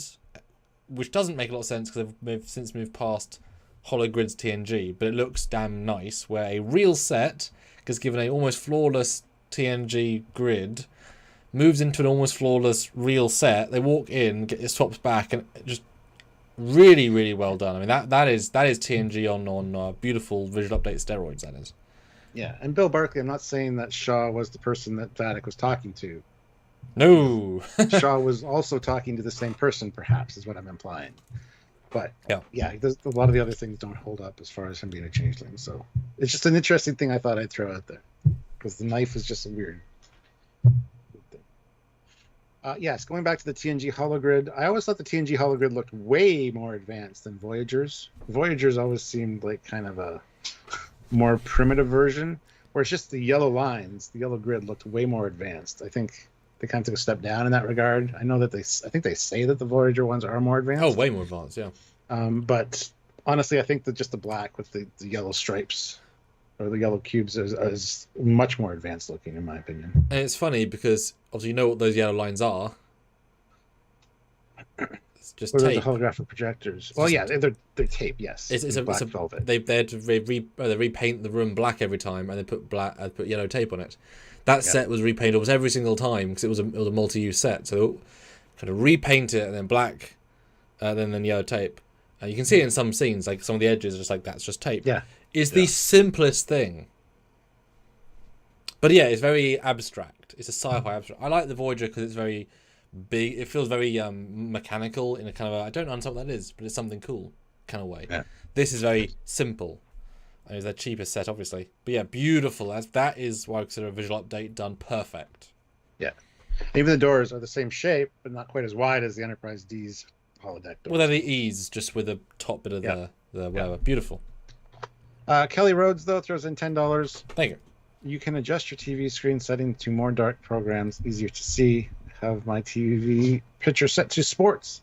But when I watch Picard and Mandalorian, I set it to vivid, making it much brighter. Yeah, exactly. Yes. Geno Breakers, 88. Congratulations on your first super chat. Thank you so much. Thank you. Very nice. Says Cap, will you play STO again? Ooh. I'm sure at some point, yes. Just never really have time, and I haven't updated it in forever. Maybe we can go shoot the new Texas class. Yes, exactly. But while we have this little bit of a break, 201 people here, which is amazing, guys. Make sure you're all subscribed. Lovely. We're at 144 likes, so we still haven't hit the 150, but let's try to get up to 180 now. Hit that like button if you're just joining us. And we are at 264 votes on the poll. I would love to get to 300. I might tweet this as well to the public and tag some people because this is a nice testament to the season. So guys, vote in the poll right now and I will tweet it and get some fun vibes because we're only 4 in. And so the fact that 4 episodes can beat 10 and 10, testament to the team currently. Do you have the current ship roster fleet animation? I have one from last time. I mean, the current that I have, yes. Here is the thing you could be part of. Nope. The Trekyards fleet. Why is it not playing? I'll start talking anyway. Go down to the join button, and there's different tiers or different ranks you can get yourself, all with really cool perks. One of the perks is joining our Trekyards fleet, which you will get to see in a second is a animation of different ships in our fleet with your name on the plaque showing which ship you're assigned to. It's always fun. If you choose the rank of captain, you get a ship automatically, your own ship.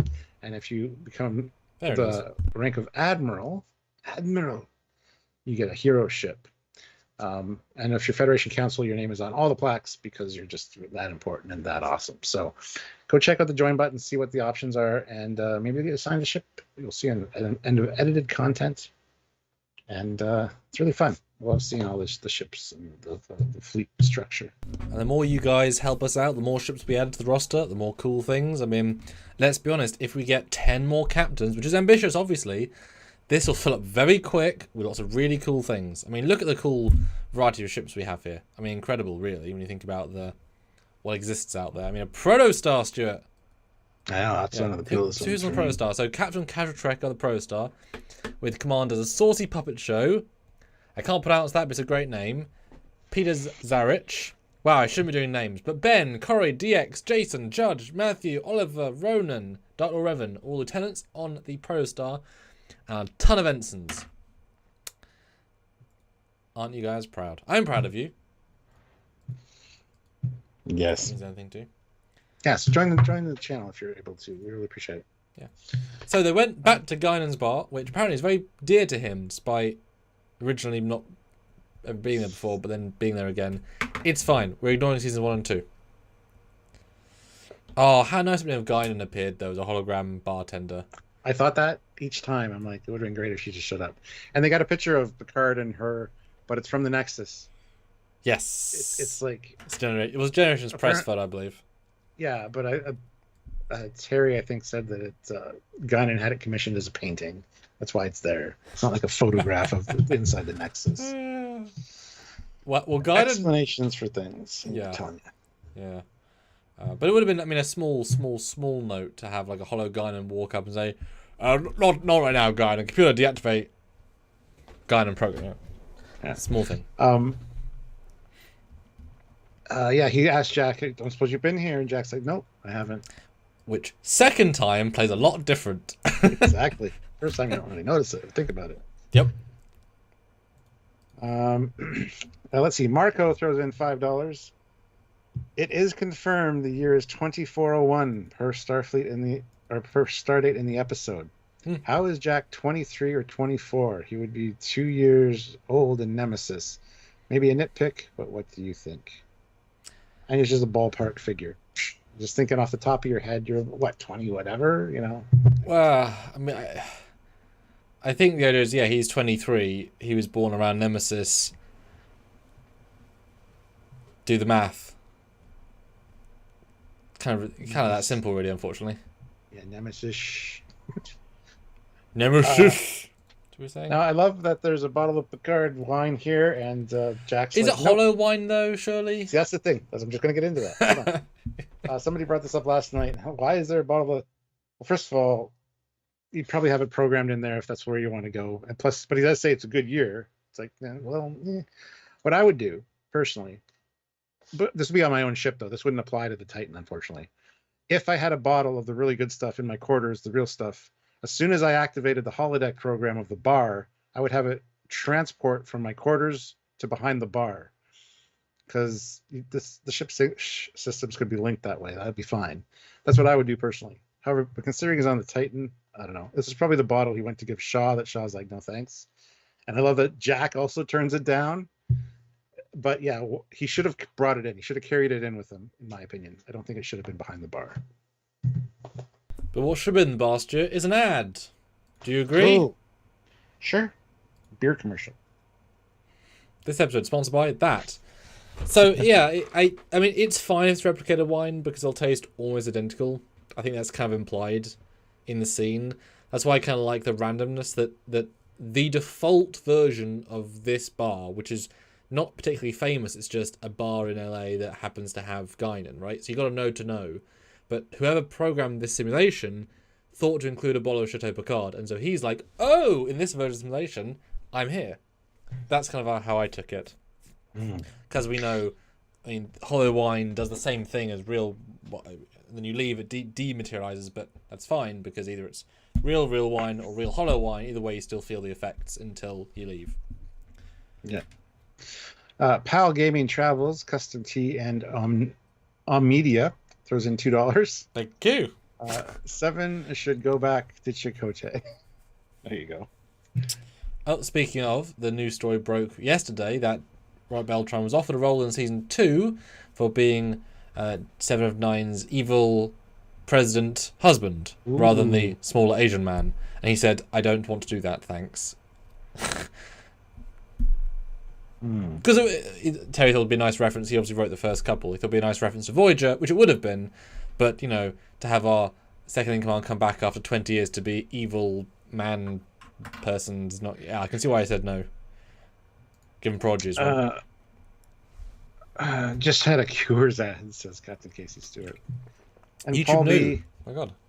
And Paul B. That's yes and no. That's a whole other conversation. There's different settings you can put it on. Yes. But yes, that is one version you can set it to. Yeah, I love how it's like, don't like wine? So cheap whiskey, and they pull out a bottle of Jameson. I don't know if this was sponsored by Jameson, but good to know Jameson whiskey's still around in the future. Well, yeah. It was licensed, but not sponsored, yeah. Yeah. And then the whole thing about the holodeck. Why is this working? Well, it's on its own independent power cell. You know, in times of distress, it can be used as a sanctuary of sorts. And he's like, right, everybody crams in here to a tropical paradise and to die. That's great. And then the whole, do you want somewhere else you'd rather be? No. This fake place is as good as any to die in, I suppose. Yep. Yeah, it's funny how some things they think are so big that they need to address the fandom. So to leave that in is entirely there for the fans. However, once you realise we have to address it, it adds a harrowing little sub-story to all ship destruction. At least from a certain point onwards. It wouldn't be for all holodecks of all ships. It makes sense for the next progression because yes. in TNG we see where in Booby Trap it actually gets deactivated. Yes, I would never say it'd be after that for sure. Yeah, and the captain had to reauthorize it, which in an emergency situation like this, yeah, sanctuary or for just comfort for people, but also to run experiments, to run simulations of how to get out of the situation. I love that they did this. At the same time, I also hate it. I mean, in Voyager, they did say that the holodeck power grids couldn't be used in conjunction with the other ship systems or whatever. They said they were different. This one, when they're at the end of the episode and they're like, our thrusters are at 98%, which isn't enough. I'm like, tap into the power cell for the holodeck. 2%. I'm sure you could get out of that. So I don't know if the new power cells are. I just don't think they're hooked up to the rest of the ship system, so they're separate. Well, and every single Trek problem has an engineer that can, make them connect, and it definitely feels like a smoking gun. Or no, well, yeah. When you see a gun, you expect to be fired. That's the logic of a smoking gun. Yeah. So by using that, it felt like the obvious, really good setup for. Yeah. That fun. And especially since you could even play, if you want to go even darker, say, I know I've got Super Chat, but if you go even darker, say, and you actually have, everyone thinks they're going to die except the bridge crew because they've got a plan. And so you cut to someone on the holodeck who's genuinely crying about dying, and they're counting down to how long life support's going to last. And the holodeck starts to go, and they break down even bigger emotion because their one refuge is just gone, not realizing the bridge needs it. Like, that could have been a really gut punch moment. You don't need it. By God, you don't need it. But, like, if you're going dark, like, taking away the last bit of I'm going to die hope of just a peaceful death would be really harsh. Yeah. But my first reaction last night, a lot of people were pointing out that shuttles all have independent power systems. God, yeah. Like, how many times could you just not run down to the shuttle bay, link up the main systems to the shuttle, fire up the shuttle, and have another warp reactor, essentially? Well, not just that, Stuart. Why aren't they funneling the ship's crew into shuttles and warping them away to get them to the nearest place? I mean, they've got let's say 12 shuttles. They could absolutely save 200 people, 150 people. They're not even trying. They're all going. Because that shuttle's big. The Riker and Picard one. That's easily 30 people, 40 people. Riker forgot. It's because none of his shuttles were jazz musicians, so he thought they didn't exist. Oh, that's so annoying. Because also escape pods. Why aren't they launching escape pods? I mean, escape pods are designed to last a lot. They can survive. Yeah. There's no. I know. Yeah. But one would assume that the gravity well would be too much and they just get sucked into it. Or at least the ship can hold its own or something. I don't know. But the gravity wasn't. I mean, it wasn't, because they were just sitting there with rocks around. Also that. They weren't still getting pulled in. Well, yeah, the rocks weren't going, were they? If there was real gravity, rocks have less mass than. Yeah. They entirely forgot they had escape pods and shuttles. Because you probably could, let's be honest, have ejected all the escape pods, had shuttles, maneuver the escape pods out of the nebula. Obviously, the Shrike could kill everybody. But is it worth getting murdered by giant or getting killed by gas clouds than being a... Oh. Looking too far into it. Just gotta move the story along. All right. Oh, we got 307 votes on the poll. Close the poll out. Excellent. We got the winner, which is the best season Picard so far. Season 3, 95%. Season 1, 3%. And Season 2, 2%. So there you go. Yeah. And while he makes a new one, I will read the super chats. So Caleb Horn throws in $20. So thank you so much. Thank you, man. Appreciate it. I like that the holodeck has its own power supply. Would definitely like to run to the holodeck in a no-win scenario if I had the time. What do you think of the life deck concept? Is that the deck with all of these? Is that the deck with all the escape pods? So a single deck that's dedicated to life pods, that's not a good idea. Because if that deck gets damaged, like hull compromised, you can't get to any of your escape pods. At least if you have them scattered throughout the ship, you can get to some. So I think that was just he misspoke, honestly. What are we talking about? Well, Shaw says the life deck. I assume the line should have been something like the escape pod deck. Like life deck doesn't mean anything. That's not a. I didn't even register that a couple times I watched it. Yeah, Shaw said we made it down to the life deck. Or thought it was Life Day, Wookiees, what? And also, he's a constellation class. Like we know where the escape there isn't an escape pod deck. You know, yeah. I think that was just a miswriting of the line, honestly, that no one caught. Because it is a weird phrasing anyway, and it's just so emotional. I just think it was just miswriting. Kelly Rhodes puts in $5. Thank you. On the Rob Burnett Picard after show, I think Todd Stashwick said Shaw's sharpening of the knife was a little nod to the 12 Monkeys series. Oh, possibly. I haven't watched that yet, but it's probably in relation to his character, which is fine. 100%. So, well, there you go. Good stuff. I love this too. The whole let's address the elephant in the room. The hair. Mm-hmm. This is the whole you're 23, 24, right? Yeah. Enjoy it while you can. I thought that was hilarious. That was good. Yep. No, that was great. Yeah. And it's so nice that it's you see why Terry and the team said, you know, we tested younger actors, but they felt young. This guy, I don't think he looks like the age, but he is holding his own with Patrick Stewart well. That is an achievement. So the fact that he can zone in these scenes and you don't really question it. Yeah. Yeah, that was a good choice. And yeah, the hair's obviously a big thing, obviously. That was good. Then he goes on his whole Andorian story. And he's fumbling with the straw and folding it. And I thought that was awesome because I do the same thing. When I'm at a bar with those straws, I fold them into little shapes and stuff while I'm talking. I really like that. But yeah, it's not what Picard wants him there for necessarily. But we'll get to that in a minute. Because that's the end of that scene.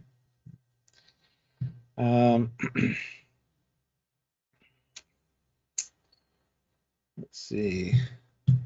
Do we have a new poll yet? No. Doing it right now. Gotcha.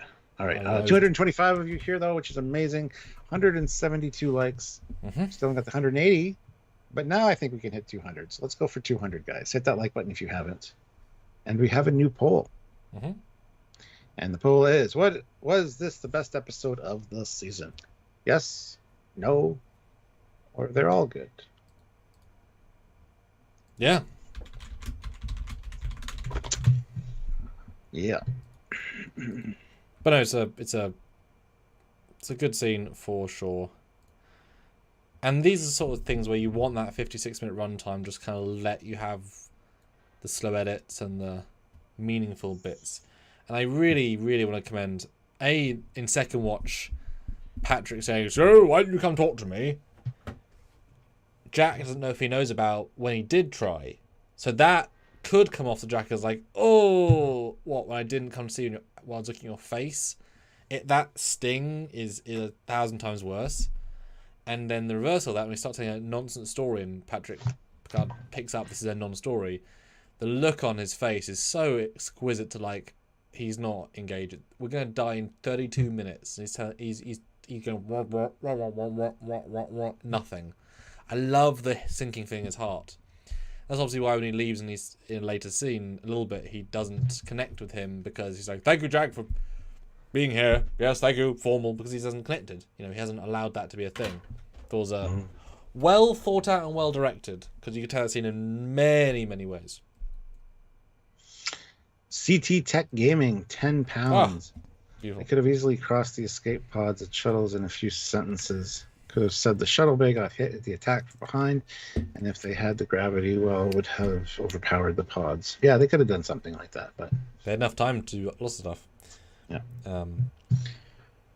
I guess though, if they said the shuttle bay was destroyed, they'd have to have destroyed the shuttle bay for the CG model for every episode. It would look ugly. That's true. I mean that you always got to consider that if you f up the ship in episode 2, every beauty is a lot less beautiful going forward. That's because the impact from the torpedoes damaged the door mechanism, so it looks fine. It just can't open. There you go. I feel like we'd both call that for being At least it would be there, which we'd call it for like at least you put it in there.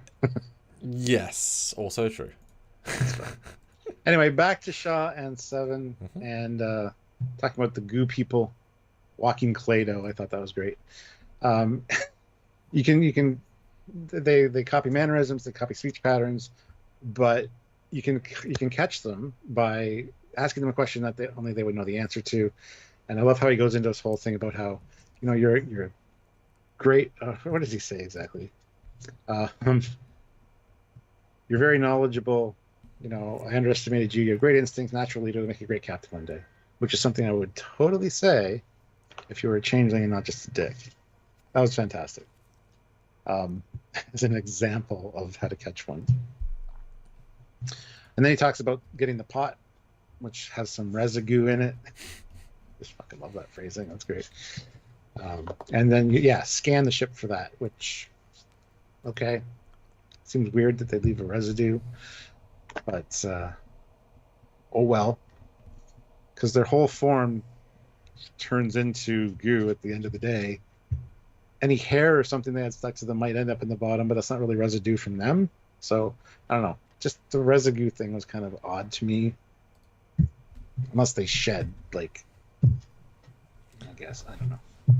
I mean, we are couching everything on our trust that the team knows these aren't how changelings look or behave. These are the new changelings with the new radical subgroup.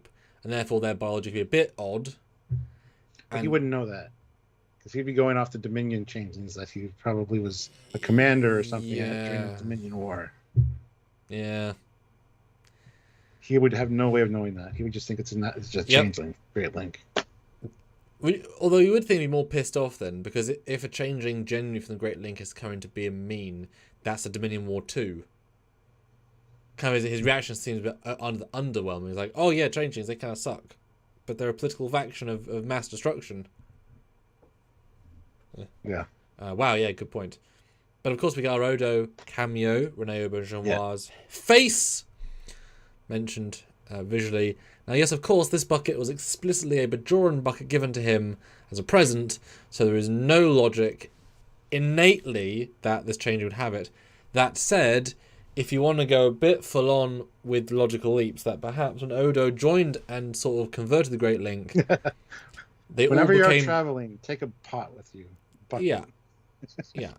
Which is a bit weird, but I mean, you know what? Yeah, Odo's love for his bucket traveled along the link, and they all now mass-made buckets for each other. Just like the same supposition comes with Hugh and the Borg, that Hugh's individuality created the Queen because etc. Well, that's obviously after War 359, but anyway, like the individuality aspect. So I'm okay with that, but it's, I mean, I would have preferred if the Changeling just had a generic silver pot versus an exact replica, but this picture's certainly correct because the one on file. What he needed was an orange Home Depot bucket. One of the big would have been buckets. cheaper, yeah. And certainly the idea of finding residue in the bucket and then scanning for it, you know exactly what Changeling's made of. If that's what you're scanning for, you have it on file, so you could scan for it now. If it was that easy to scan for it, the Dominion War would be over. So that doesn't work either. If you need a specific DNA, then possibly, but they don't have DNA, they have Changeling goo, and they shouldn't have unique goo because they're part of a great link, they're not individuals. They're one big giant link. So I'm not sure what they're scanning for. Yeah. Scotchy Scotch throws in $10. Thank you. I love how in this season the ship feels like they have weight when they maneuver. Kurtzman Trek ships always feel like they zip around like X-Wings, and they are just massive starships. Yep. 100%. Dave throws in £2. Disco, ahead of the curve, can't jam if all was open. Yeah, that's the shuttle bay maneuver. That's great. That was a priceless super chat, that was. Jesus. Good job. Yeah, I like that. But she ransacks the guy's apartment, his room. Oh wait, you didn't mention his mind trick with her. But how do you know who Changeling is? I did. I said the whole thing. Oh, sorry. I'm looking at the chat. It's a good speech. It's funny. Yeah, it is hilarious. But she finds the bucket, and when she shows the camera the residue, it looks very much like an actual Changeling residue. Closer, yeah. It's hard to tell, really, but looks closer than what we see later, for sure. Yeah. And don't you love they Star Trek 6'd it? Yeah. Just shove it in a light or a vent. I don't know why the Changeling would have kept it in the quarters, though, given that he knows that he's been found out. That's also a TOS thing, by the way. Putting the phaser in the red alert thing. Sure. But yeah. Like, if this is genuinely a thing that you must regenerate into, you would go hide it. Instantly. So I don't really buy this. But, okay. Kai L. Wong throws in £5. Good for me. Hey guys, episode 4, the best Star Trek TV. Good pacing and well acted. However, do you think the swearing is necessary? Picard's no, but at the same time that was improvised by Patrick Stewart, so it felt out of place to me personally, and I really don't care about swearing either one way or the other. It just felt a little wrong for the character, but depending on the story, that's I don't know. What are your thoughts on that one, Sam? So,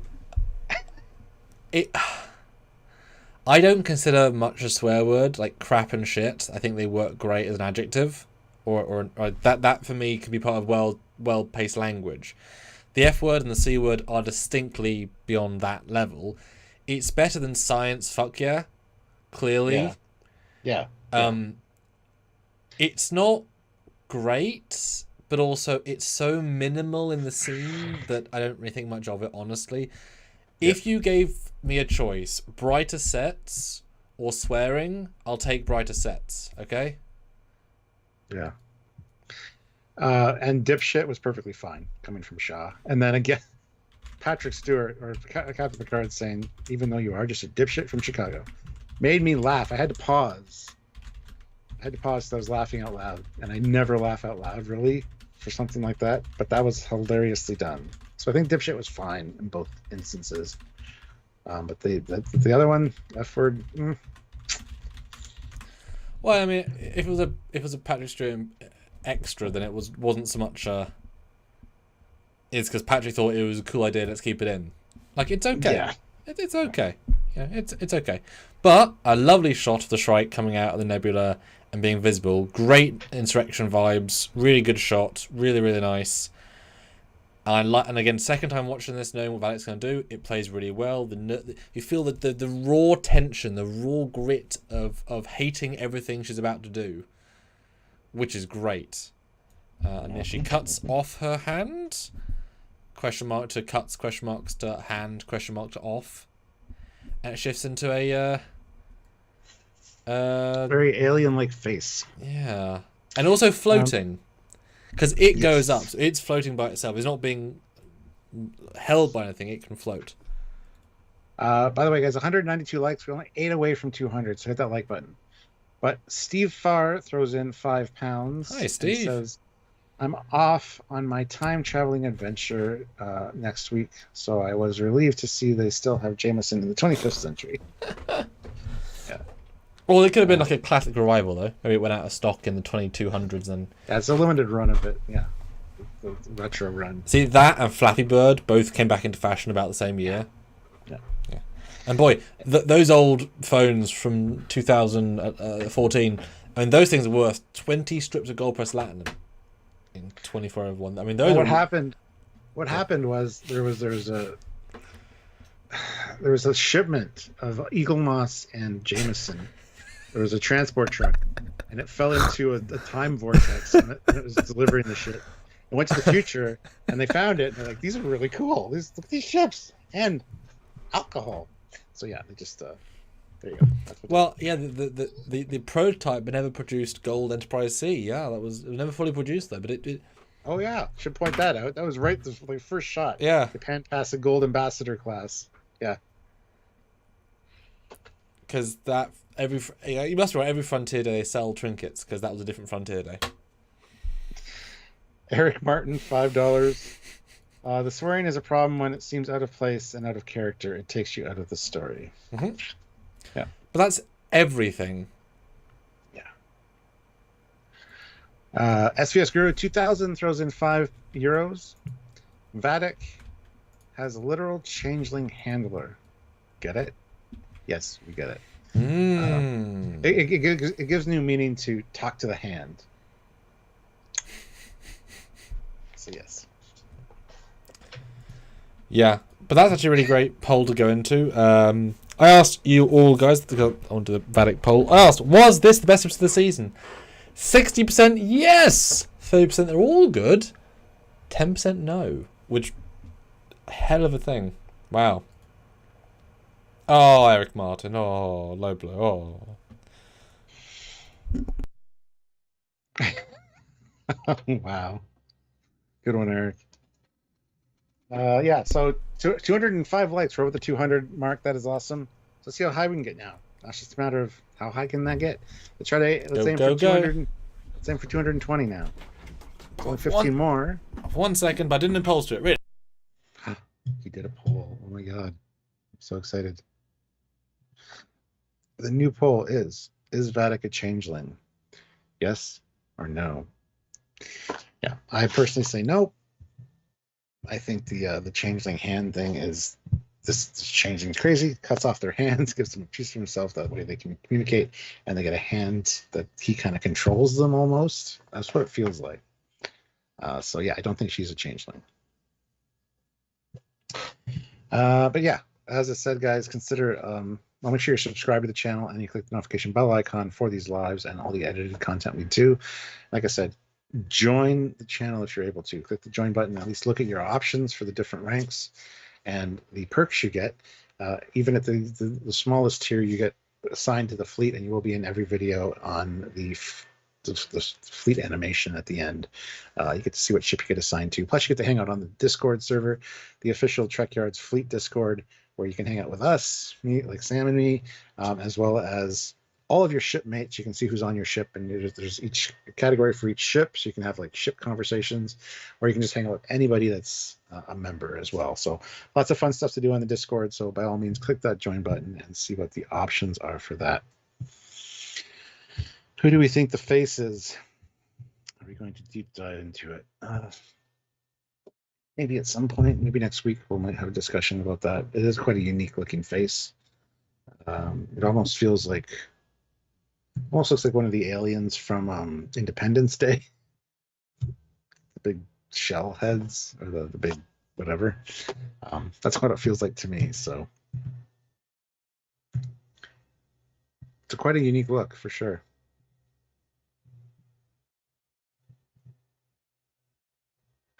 Yeah, it'll be interesting to see how that plays out.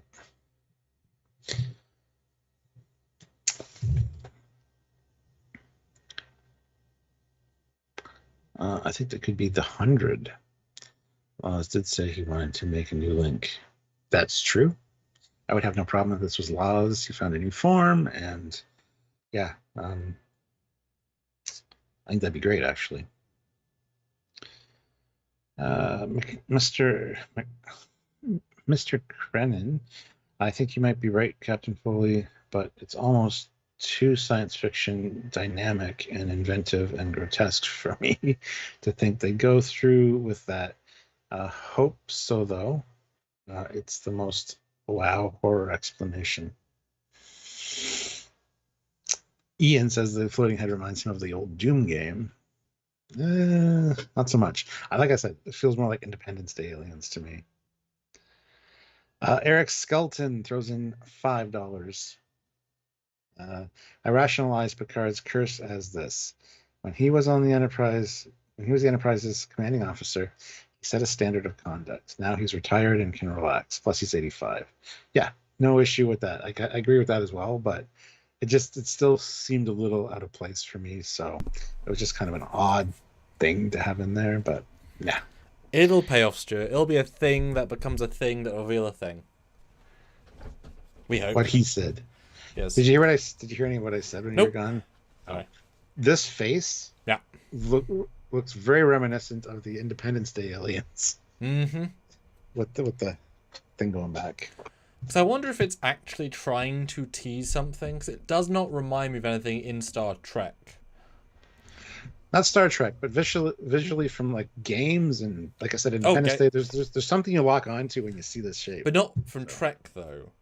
No. Like it's not a changing face really. It's not a Klingon. It's not a Breen. And if she's talking to her boss, why is there a need for this?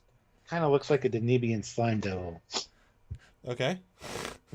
Fair enough. Which it wouldn't be, because they're not intelligent. They're not like. Because, and especially if you had said earlier that this is a changeling hand on her real body, this is a changeling she's talking to. So why is it bothering to not form into a changing face? Like, you're talking to an encrypted channel via your own secret network to your henchwoman. Why do you need to hide your identity when she knows who you are? Maybe it's the leader of this group of changelings, and they're just using changelings as like slaves almost, and like communication devices. This is what the guy actually looks like, that's kind of in charge, but he's not a changeling himself. I mean, that's the thing. Yeah. It's just a bit odd. Anyway, but yeah, Vatic's good performance here. You will pursue. Yeah. No. Yes. Fine. Okay, I will. Yeah.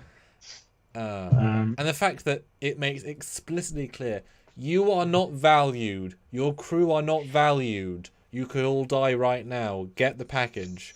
Which, as I said in another review, it makes her a far less intimidating villain, because obviously she's not important. Yes. She's still a good actor, but you can't get less important of a henchman if it's a suicide mission. Go ahead. You have my blessing. I love how he says, all is expendable. Your ship, your people, which almost implies like she's not a changeling. Yeah. Or if it's just the people under her command, which would still be considered your people, but it just seemed odd the way it was phrased. So. Yeah. Caleb Horn, though, $5. Maybe she is disabled. Horrible injury, disfigurement from her past. Changelings repaired her in exchange for her services. Yes, that was another theory that somebody threw out last night. Maybe she's ex-Borg. Explains the scars on her face. Also explains the missing appendage as well, because the Borg sometimes have their arms cut off. So, I'd buy that. Yeah. Glorfindel of Glondolin Awesome. upgraded their membership to lieutenants. So welcome aboard, lieutenants from ensign. You earned that promotion. With every dollar you earned, you earned it. Yep. Thank you. It's really kind. Thank you. Sturm von Ulk, member for 30 months at the rank of ensign, says, "Howdy, gentlemen." Hello, Mr. Sturm von Ulk. Hello. Hello. And Dave, member for 12 months at the rank of just Dave. We had the epic name, and now just Dave. Terry just tweeted that Vatic and her crew are changelings, for what it's worth. That's worth a lot.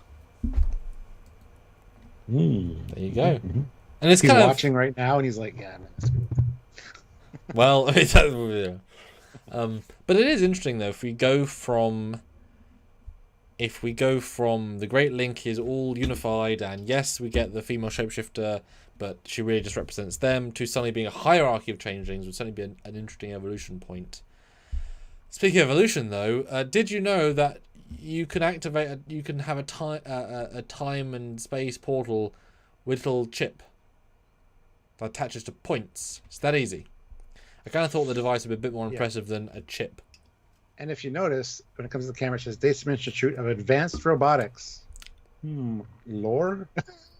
Yeah. It's not just Daystrom Institute, but of Advanced Robotics. So. Because that is the only part that we ever see. Because I was kind of, when they said that, I thought the fangs were going to come off in some really impressive way. So the fact, I mean, I liked the shot. It's a cool shot, but it's like, oh, is that all it took? Wow. Well, they can pick those back up too before they leave, as well. I think. Oh, I feel like it's definitely a case of that weapon's too powerful, and it was there as just a gimmick for the trailer and such. Like, we're just gonna, oh, it's destroyed. Oh, the gravity killed it.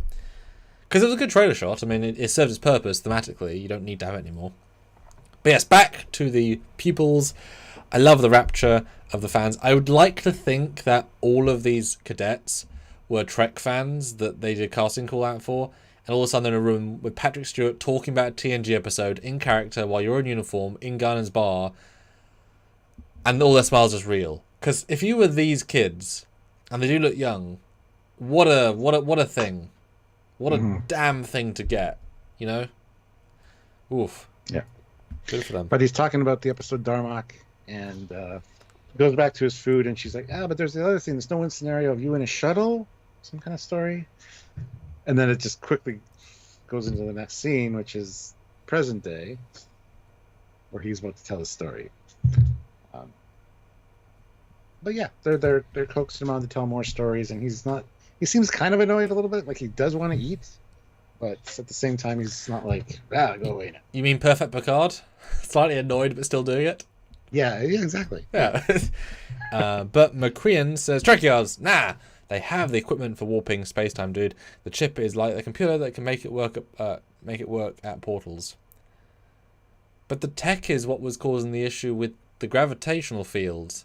The chip isn't causing gravitational fields. The tech is. The chip is controlling gravitational fields. If all you have to do was turn it off, they could turn it off. So clearly the tech itself is the problem. They're just in the tech. Otherwise it would still, whatever. Yeah. Han. Oh. Would the Daystrom check have survived the nebula explosion? I didn't get much sense when the nebula exploded. But maybe? Who knows? Well, yeah, they don't quite. We'll get there. Yeah, I have thoughts. We'll get to there. Yeah. But yeah, it's a nice scene. I like that she's not. The cadets just straight ask for Jack Crusher. We haven't talked about in a while. And it's a genuine sad thing. Best friend from years ago, and I think it handles it well. And I like the new story. We get it 3 times in the episode. I like that. I did tell you in our review, I kind of assumed that we might actually seen a flashback of another actor playing Picard in a cheap shuttle seeing it, or even just an exterior would have been nice to kind of add some more emphasis. Well, this isn't okay. The story yet, though, I don't think. But yeah. He kind of about to go into it, and then they go to the present. And this is where Jack says, look, I think you think I might need this? I don't. I'm used to being on my own. And, so I don't need this. And Picard's like, I think maybe I do. So, and then, a bunch of other people come in like, is this private? No, it's fine. Come on in. Come in. Sit down. Let's see here. Yes, it's, I mean, the fact that it's almost as if, they're obviously both on different levels. Picard is very clearly trying to say, here's our chance, and Jack is trying to deal with the situation but not be in the situation. So the fact that he doesn't even get that it's not for you, it's for me, a la Picard, shows how disconnected he is from the situation, which is, he's allowed to be, it's brand new to him. Yeah. But it's not subtle what's happening. So Picard has to, and Picard is not a man truly who says his feelings, unlike seasons 1 and 2. So him then saying, "No, it's about me," is a big deal for him to say. It's like, no, I'm being honest here, guy. This is, dude, come on, please. Which I like. It's nice. It works well. Yeah. And Thomas Macaulay says, "Do we think that Vatic's knife is precisely one that Shinjon used, or a random coincidence?" It's just a random coincidence. It's probably Terry's. Terry Metalis is in his own collection. He's like, use this knife. There's going to be no visual tie. Like, there's going to be no tie-in with Shinzon at all. Nope. So yeah, then we get more 5, 4, 3, 2, 1. Beverly's being clever. Moving on. Mm-hmm. Annika found the bucket. I mean, 7 and 9 find the bucket. And, of course, the biometrics lab has been shut down. So the biochemistry lab has been shut down. Tricorder is not precise enough. This is an emergency, and then the Changeling, for some reason, shoots the person in front of him in the back instead of turning around and just shooting 7 in the back. But anyway, and then vaporizes his bucket.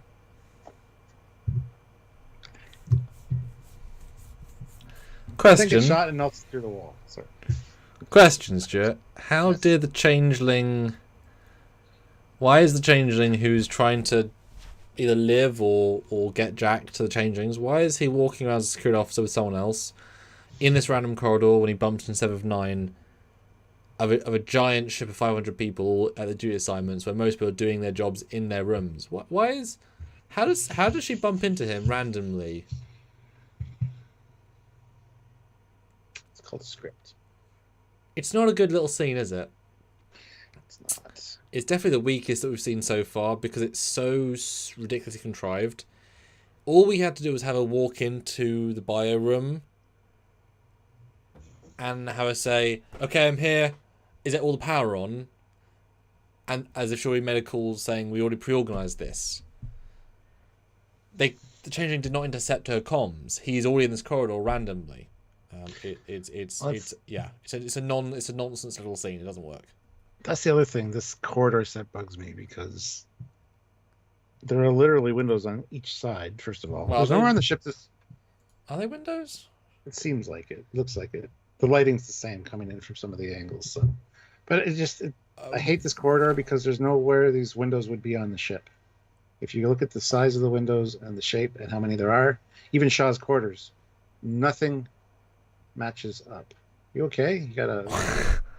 Just pump the neighbor's cat look on your face. Well, yeah. I mean, there's nowhere on the ship that has. Otherwise, for this to work, it has to be a corridor just out of the hull. Yeah.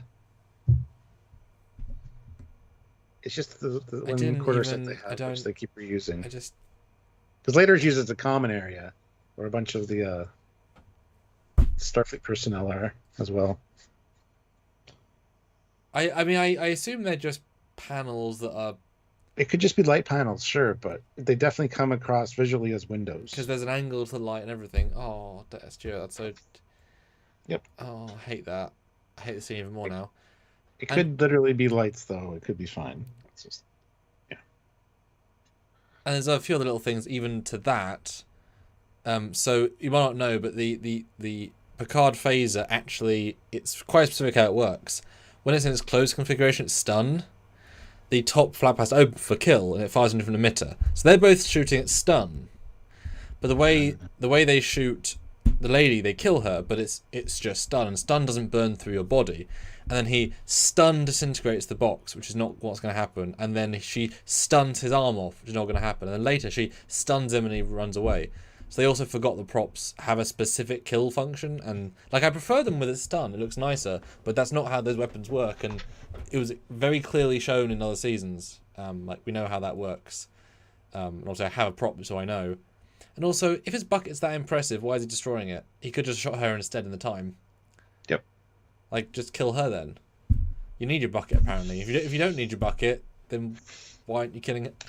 Well, rumor has it there may be more than one changeling on board. Maybe it's another changeling's bucket, and they didn't want it being analyzed and finding there was more than one of them. I don't know. And why doesn't he just run and try and kill her? He doesn't feel pain. He should have turned around and shot her in the back, because he shot the girl in front of him for some reason, when it would just been easier to kill 7. Why does he But turn to? anyway, Why does he turn to a bird and then fly at her? well, there's that too. Yeah. Because also, if it's this easy, shooting them kills them, then they're no threat. Like, they're clever in this. This scene is bad, actively bad. It doesn't work on every level. Kind of feels like a reshoot almost. Like we have to quickly film this thing without any thought because this is genuinely a bad scene. Well, Jessica Butler says we're asking too many questions. Guys, if we're gonna give credit to scenes that are really good, you can't just ignore the bad ones. Otherwise, you're not doing your job as a reviewer. You earn both sets, and this stands out as being a really bad scene because other scenes are so good. You know, let us be fair, guys. Otherwise, we're just going to be positive to everything. What's the point then? Wow, it's a great episode. Moving on. This is a 3-hour live, guys. We actually want to break these down, these things in detail. SVS Guru 2000 throws in €10. There you go. Not sure if I like that they established the holodeck to have a separate power source, specifically so it can be a safe space for military personnel to huddle inside while the ship crumbles around them. Well, in some cases, there's no scenario. There's no choice. So why not? Also, I like the idea that they can use them for simulations, for trying to fix the problem, much like in Booby Trap, where you're running like something, a scenario to see if you can get out of the situation as well. I think it's very important for that, more so than a sanctuary. But yeah. SVS Guru 2000 throws in €5 and says, perhaps he is shadowing her and turns into other people as needed to establish plausibility for his presence at various times and places. I'd buy that, but we have no evidence of that, and they could have easily added something like that, where you see him walk around a corner. Like you have the camera here, right, in a corridor. You have the other corridor going this way. Camera starts moving. You see the guy turn the corner and walk towards the camera, and then the camera goes around the corner. You see Seven walking, and then you see the same guy coming down the corridor because he's already assumed his form. And you'd be like, what? And that would establish that, yes, he might be following her. But anyway, it's fine. I think it's fine the way it is. It's just, the more you look at the scene, unfortunately, the more it kind of breaks down.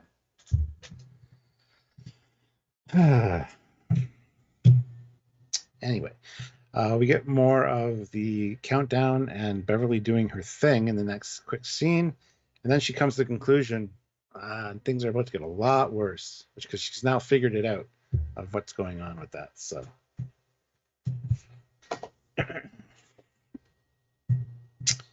let's see, 228 likes, guys. Hit that like button.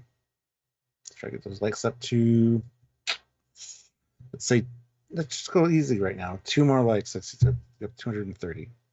2 people have to hit that like button.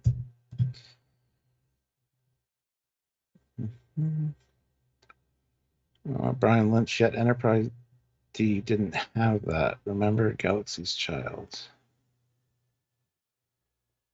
Didn't have what? Don't know, Gene. Does 7 still use a regeneration alcove? I don't think so, no. I mean, clearly not, but she should probably.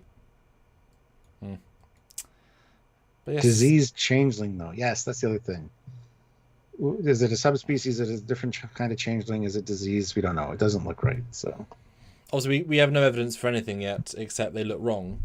So we can be generous and say, oh, well, that's because they're stupid. But at the same time, they're our main villains, and we have no specific evidence. We can't be, we got to play both. But back to the bar again. I love the physical acting here. They swap places. It's literal. It's real. And I do think Jack connects better. He's trying. He's learning. He's being. Now he's on the right. Now he's in control. He's comfortable, which I quite like. And he gets the the situation was equally as bad. The no power, no air. How do we solve the problem? The problem is to move between power and air. But yeah. And of course the delightful, charming young ladies. They're very enthusiastic. Yes. Yeah. So we get the story of the shuttle thing, and that's fine. And then Shaw strolls in. It's a good story though. It's very well acted. Yes, it is. Although he doesn't go through the holodeck door, I guess. It reminds me of Reed and I know, Trip in Shuttlepod 1. Something they would have got into. Yeah. But note, Shaw doesn't come in through the holodeck door because we don't hear a Yeah. because it's not open when he leaves. So he's already there, I guess. Slight audio gaff from the audio team. But yes, pissed Shaw comes in, who I guess has realised, if I don't say this now, I'll be dead. Yeah. So fuck it. And he says it. He says the whole thing, Stuart. Feel free to say as much detail as you want, because I know you like this moment. Yeah. As he ever told you about the first time we met, and then he goes into it, gives a star date. It's Wolf 359. Says he's just a grease monkey serving on the USS Constance. And basically what happens is they ran out of escape pods, and the escape pod that they currently made it to can only accommodate 10. There's like 50 of them. So higher deck or higher ranks person, a lieutenant, I believe, comes down and basically says who would live and who would die. He points to them, and he was the last one he got pointed to. And some dipshit from Chicago. He's like, why me? And then he just has survivor's guilt, which I think is fantastic. Because he was lucky number 10. And he always assumed it was a bit of a mistake because 11,000 people lost their lives, and yet he survived. So, I mean, survivor's guilt is quite a thing. So I love that it's that. I think that was very well done, very well told, and very well acted. Okay. I was going to say, where was your old man? On the cube. He was so important to the Borg that they gave him a name. Like, I never thought about that before, but the way he puts it, it's like, yeah, wow. You've been thinking about this for a while, my friend.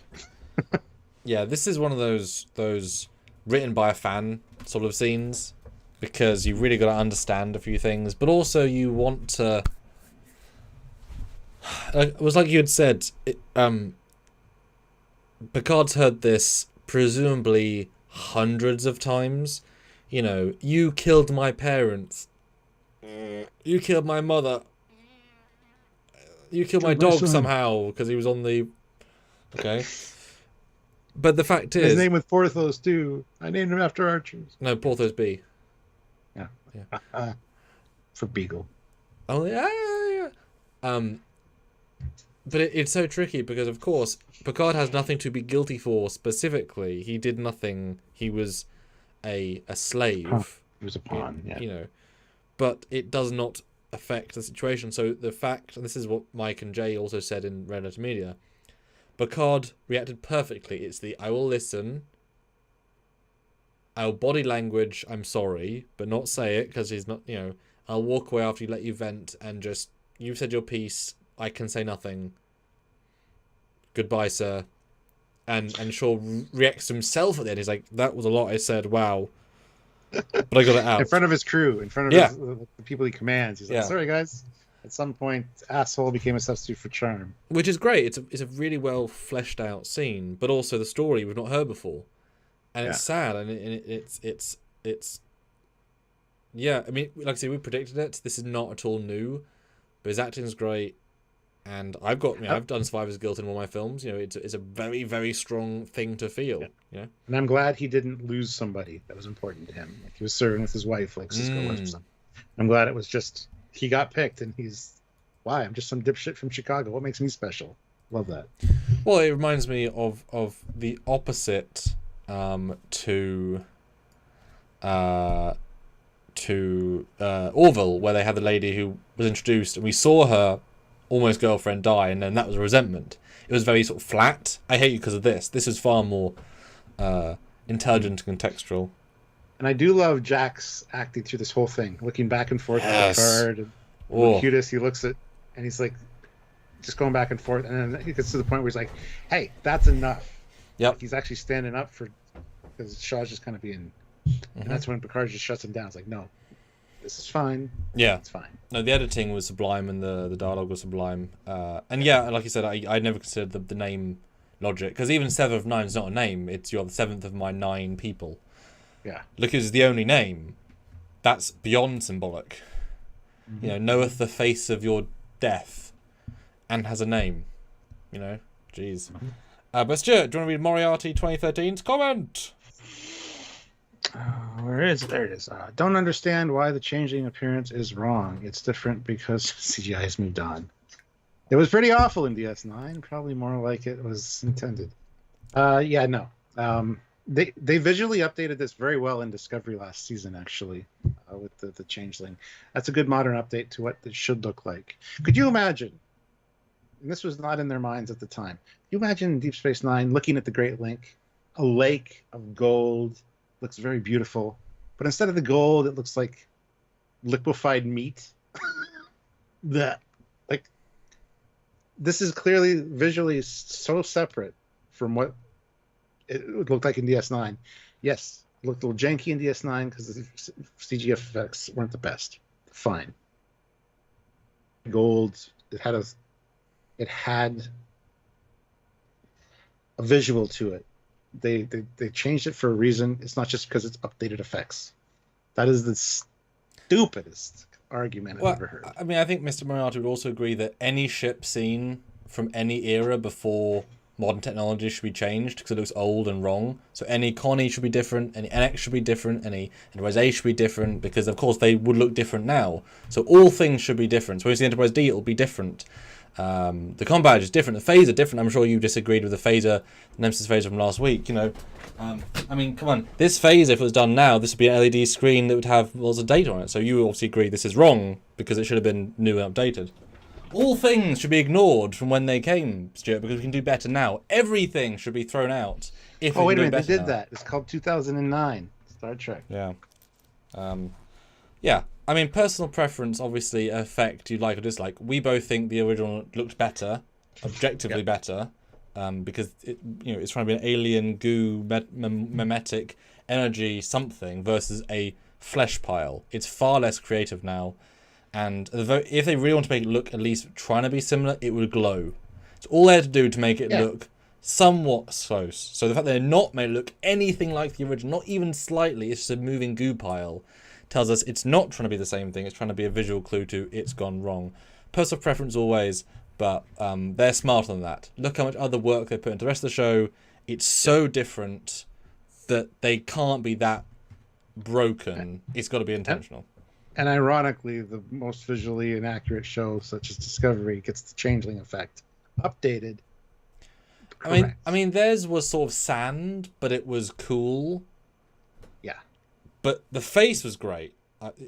Yeah. Anyhow.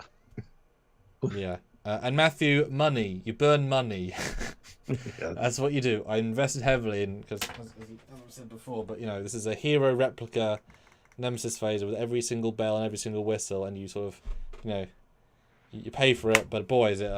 It's amazing how much it actually, like, reads on camera. Like, you don't realise it's there until you don't have it on, and then it's like, you know what I mean? Something about it reads more. Yeah. Anyway. All right, so next scene, Picard thanks Jack for listening. He really appreciated that.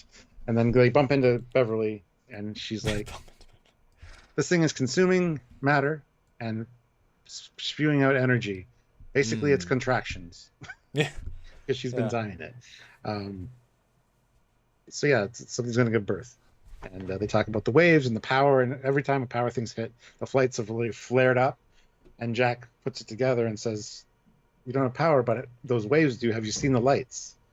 And you think somebody else would have picked up on that sooner, but well, it's fine. I mean, everyone could be worried about the ship getting destroyed, but obviously most people aren't affecting the ship in any meaningful way, so she's busy, etc. But yeah, minimal scene. Beverly's good, the acting's good, and Jack said it's fun. We're gonna ride the wave and live. And it's nice how instantly the forward progression of that decision, the episode changes on a dime.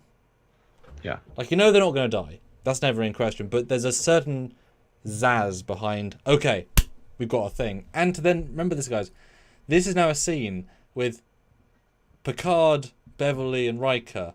Riker in uniform. Technically Beverly in uniform-esque. At least Picard has a badge of an ilk. You know, I mean, they're zoning in here. This isn't a Penthe where he's making pizza and Beverly is an animated character. They're really on set with each other, really doing a scene, and they're, you know, living up to their TNG-ness. Like that, take that moment, because we haven't really had people with 3 yet. We've had lots of 2s, not really a 3 yet. So I appreciate that for sure. Yeah. Got some super chats though. Eric Skeleton, $5. The Changeling corridor scene is okay. Ever tried to avoid someone you hate in a grocery store? Big or small store, you always end up smack right into them. That's very true. That's very true. But yeah. And Wenlock throws in £5. Thank you so much. It looks like Shaw's PTSD survivor's guilt coping strategy is to be grumpy jerk to everyone. Not necessarily healthy, but it is realistic. Yeah. Mm-hmm. Yes. So where are we here? Talking about the conference room briefing scene. Mm-hmm. Again, this looks so much better in the brighter version, by the way. You can see a lot more detail, which is great. Mm-hmm. But I love the Bob's your uncle, Fanny's your aunt. We hightail it out of the nebula, away from the gravity well and the space babies. Yeah, I've never heard of Fanny your aunt. Neither have I, but it sounded great. I loved it. I guess. I thought it was hilarious. I guess it's space future things. Yeah. Yep. But it's a good scene. I just love Picard's, you know, this is what we do.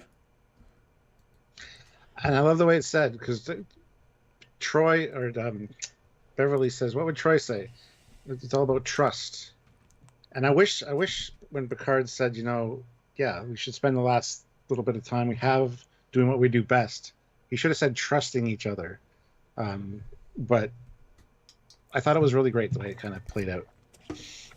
And mentioning Troy or Deanna just to grab Riker, I think was great. Bit manipulative, obviously, but obviously kind of have to be in that situation. Yeah, because he's staring at the thing, thinking the unsent or the unrecorded message. He's like, at least we could leave something behind if the ship doesn't get destroyed. Yeah, a message, you know. So yeah. Yeah. Vadwanu throws in $5. How did 10 Forward get programmed into Titan's holodeck? It's probably a very popular Starfleet haunt by the sounds of it, because all the ensigns were there. Yeah, it's in LA. But I would just think, computer, you have scans of LA because it's Starfleet headquarters. Can you replicate this bar from this place? Okay. I mean, there would be topological scans of, and like I say, all it would take would be one like log with one cadet in the bar at one day who like had a holo scan from any point, and you have a full scan of the entire room. It's fine. Mm-hmm. It's not a random bar. But no, I really like the scene. Yeah, I mean, it's very workmanlike. But it's these three legends zoning back and Jack zoning into the same path, and that's, I think, part of the show's symbology, is that as we progress, people team up and rebuild the bonds. It takes a little bit of time to feel natural, but we've now got them all on the same page, organically, structurally. Bam, we can move forward, right? So that was, you know, it's good. And then Titan powers up, wasting a lot of power on those external spotlights, guys. With only, 12 gigaquads of power. Let's not have internal lights at bright. Let's put the external spotlights on. So there goes your argument for let's have internal lights dark, because they can waste power on external spotlights. SVS Guru 2000 throws in €5. Thank you. It also had to be Beverly to bring up Deanna. If either Picard or Jack had done it, Riker would have choked both of them to death. Hey, yeah. Then you get a great bad boy style rotation shot of Riker, who he directed. So he told, right, just fly around me. Yeah. Okay, do that again. I've got action now. It's good. I mean, as we said before, Frakes, get him in more stuff. Yeah. You know, if this is their swan song, that's great and everything, but they're proving they are still here. Like, don't have this be their last thing. There's obviously an audience to them. Let them, you know, yeah. General Grievous, $2. What happened? What the hell happened to Starfleet Changeling protocols? They got lax after the Dominion War. That's all.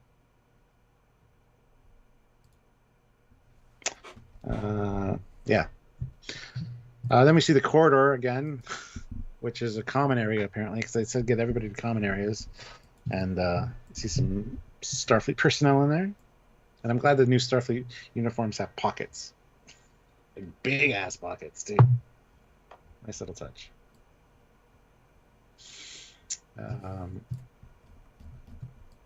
Yeah, and his whole speech to the crew of not many of you know me, but I think I know all of you.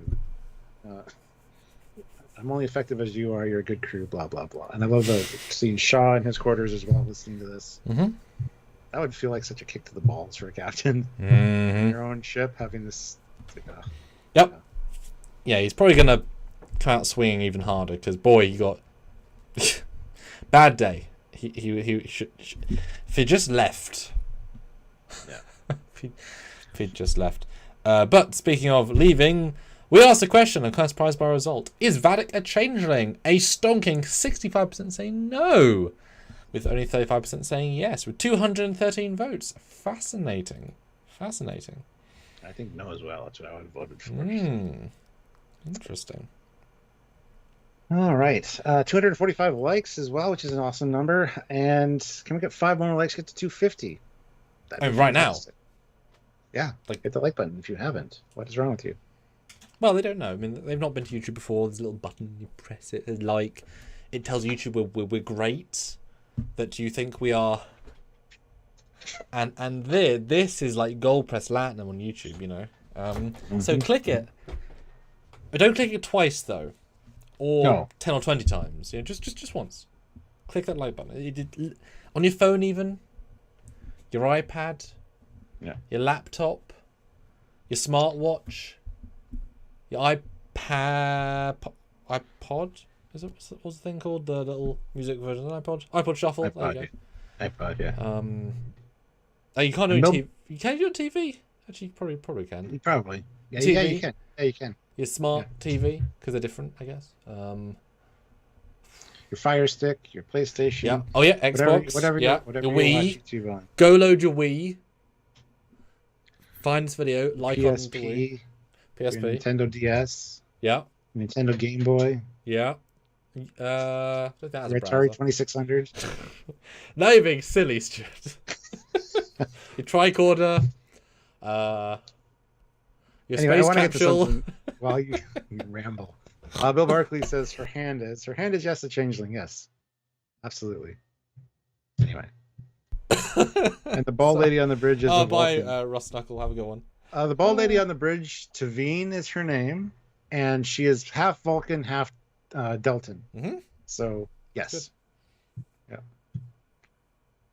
Thanks, Classical Farrell. I do absolutely love this next scene because this made me laugh out loud. Seven and Picard go to Shaw's quarters. Picard says, I know, what's he say here? I realize that I'm the last person you want to see right now, but I need your help. Despite the fact that you're indeed a dipshit from Chicago. I had to pause. I laughed. And I love Shaw's reaction. He's like, I can't argue with, okay, fine. You've earned my respect. It's like, nice. But anyway, he needs to, I hate this part though, because he says, in spite of the fancy retrofit, the inner workings of the nacelle shields are over 20 years old, and none of these kids know how to hotwire them. So we need an old grease monkey like yourself. He's all right. Give me 5 minutes, which is kind of funny. General Grievous, $2. Changeling look like the Absor Baloff in Doctor Who. Absor Baloff. Okay. Oh, Absorbaloff. Zorbaloff. There you go. Absorbaloff. That's funny. See, I like the scene in general. I get Patrick's choice to say the shithead flat. I get it. But Shaw's like, oh, I like you now. It's like, no, just because you remembered what he said to you 6 minutes ago does not equate he's your friend now. I didn't buy that personally. He's got his anger out now. It's like, oh well, okay. It's yeah, fine. I didn't buy it. Shaw's too complex a character to get that. No, I didn't buy that. It's fine. It's funny, but it's just not. I disagree with you 100% on that. That's fine. But yes, and of course, yeah. In a similar vein, the idea that none of the, I don't believe for a second all of the engineering staff are under 25. There's going to be I think it was a joke though that just nobody can do it. He's just the best at it. But yeah, but his chief engineer is going to be in their 40s or 50s who are also going to know the system. So there are going to be people who know exactly what to do as well. To say he's the only one is a nonsensical statement. There are different ages on your ship, sure. Now it's fine if you're the only one that's done it before, but 20 years is not that long. I think you're really overanalyzing that. I think Picard just wants to include him because it's his ship and he got him in this pickle of a thing. No, but Shaw calls it out. He says they are all too young. It's very specific. He's just right. I don't think his 45-year-old chief engineer is going to appreciate that. It's just the way they said it didn't really work. Unless it's a really fresh new ship, in which case his chief engineer must be also super young. And I wouldn't think Shaw would have a ship of cadet like young people. He's like an older guy. He would have seasoned officers, I feel like. Have you seen the crew? They're all really young. Everybody we've seen. I know. But also, they're the ones who can walk around doing less important jobs. We haven't seen chief engineer. We haven't seen the actual real jobs. I mean, the chief medical's 40s. It's just so they don't have to pay another actor to be a chief engineer. Sure. Oh yeah. But I do like. I love that it brings them in though. No, that's great. The dialogue itself, tweak it a little bit. The reason's brilliant. Like he could be the best. Or if they'd said you're the only one that worked on the old Stargazer or Titan, therefore you know them. But they're probably just the same coils, not the same design. But new poll. Oh yes. Who did the best character acting this week? Captain Frakes, Captain Shaw, Picard, or Jack Crusher? I think you mean Captain Riker, but yep. I don't want to get all their names wrong, so I did the yes. You know what I mean, guys. You know what I mean. But yeah, great to get him involved. I like the jab of, well, everyone's busy repairing the ship, so literally can't spare anybody. Need you. And then we get scene. Then we just get the whole. There's at least another pulse to go. Oh, okay, yeah. This is the window. Yeah. SVS Guru 2000 throws in €10. Oh, beautiful. 7 already said that engineering is busy repairing the warp core, which would include the chief engineer. So the only one competent enough who was also free was Shaw. Hey, I buy that. Sure. But you got to assume that the chief, if I'm going to take devil's advocate and play Sam's side, the engineering team would know enough that if the chief engineer had to step out for a second, they could continue the job while he did something else, which is more important at this point. So. Yeah, Geordie isn't always the one doing the biggest fixing engineering. He's the one leading the team, ordering all the many fixings. Yep. He's not physically in the Jeffries tube doing it most of the time. And again, it was just the age comment I had a problem with because the crew should be of the entire age range. Like, he shouldn't even be the oldest officer on board. Like, we've seen in TNG, there's like a 70-year-old as a lieutenant. So he's not going to be the oldest person on the ship. And Joseph, disagree. You can take it that way, but yeah. Ooh, Frontier Day. That's a good point. And I love how Shaw here says, if a Changeling really wanted to screw us, yes, this would be the best place to do it. I kept thinking he's going to die. He's going to die. Yeah. He's going to get zapped by lightning when this goes through, or the Changeling's going to kill him later. Don't die, Shaw. I just wanted to make it. So, but anyway, yeah, that's when she contacts Riker. That's Commander Hansen and Captain Riker, and the next scene is copy that, Commander Riker out. So you missed the whole conversation, but it's important for a reason that you missed it. Yeah, I thought that was a smart edit. And actually, I only on a second watch, I really appreciate this. The idea of, they're just trying to fix a ship, but that's only a tiny piece of the puzzle, because of Changing can walk in, phaser the warp core, or something smaller. So the idea of, if we don't stop him here, we can bring him to us. Now, risk it, worth it. I actually like that they're on the same page. That's a good command team. Although I'm not sure how they knew they were doing this. Was the Changeling on the bridge hearing Riker?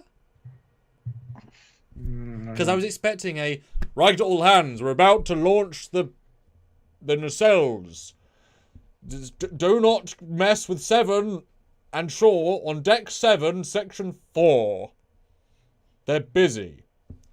I didn't quite get why he knew where they were, but for plot convenience. Sure. Yeah, I like the logic there. That's nice.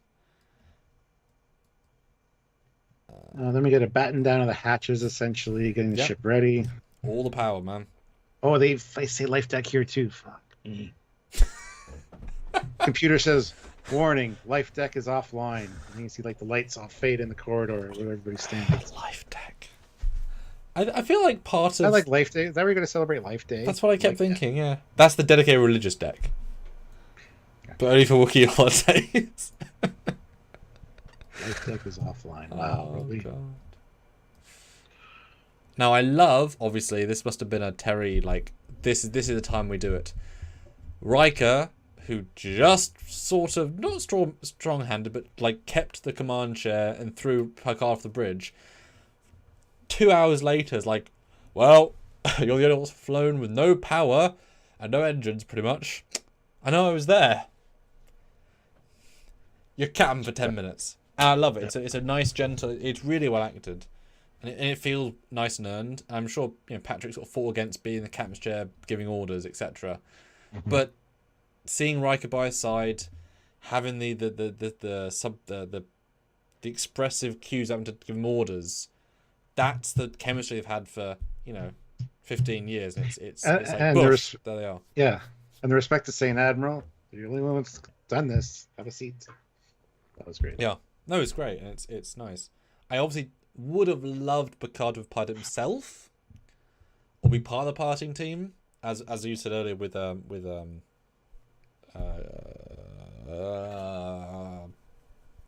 booby trap. There you go. Yes, booby trap. But him ordering is absolutely great. And it shows, for being a 95-year-old, I mean, no one's questioning... Unlike the other seasons, no one's questioning his age or his faculties. Mm-hmm. I mean, this is the sort of situation you don't flinch. Everything he says, you just do instantly. These ensigns aren't thinking, is he right? They're just doing it to live. Which is why when Jack throws in the alternate idea, that's like, he can throw out his ideas. So it's a well calculated set of moments. Yeah, but Shaw gets the one side open. I love seeing that the warp chiller grill, like knowing it has a function. I love that. It prevents excess buildup of radiation in the warp coils. That's great. Well, and also radiation getting into it as well. Yeah. No, it's good. It's great. And, although, boy, that ship is. Because you can see the damaged neck. Ooh, they got some holes. I really wish they'd shown that earlier. Yeah, like a pan over to kind of emphasize the damage. Because that is a lot of work they put into it. You barely see in the episode. And also, why are any impulse engines on? They explicitly said we're using reaction control thrusters, and they're not all on. It's really weird the way they're kind of staggered. Yeah, like. You have no power. Yeah. You already said reaction control thrusters. Brandon 3G puts in $5. Hey. Said, I love when Picard sat in the command chair. He straightened his shirt just like his old. Did he? I would notice that. Yeah. All right, so Shaw gets one open. He sends... Patrick, read Patrick's comment. Life desk. You tiny little life deck. Oh, life deck. You tiny little life deck. You precious little life deck. Where are you? I thought that was worth highlighting. That was good. That was good. I'll get to the super chats before I continue, though. Caleb Horn, $20. Thank you. When the Titan and crew make it back to Federation space next week, I want and expect Shaw to go, well, guys, it's been fun, but you stole my ship and almost got me and my crew killed multiple times, so you're all under arrest security. That'd be funny because at the end of this episode, Deanna is like, "Are you and Jean-Luc in trouble?" And Riker's like, "I honestly don't know.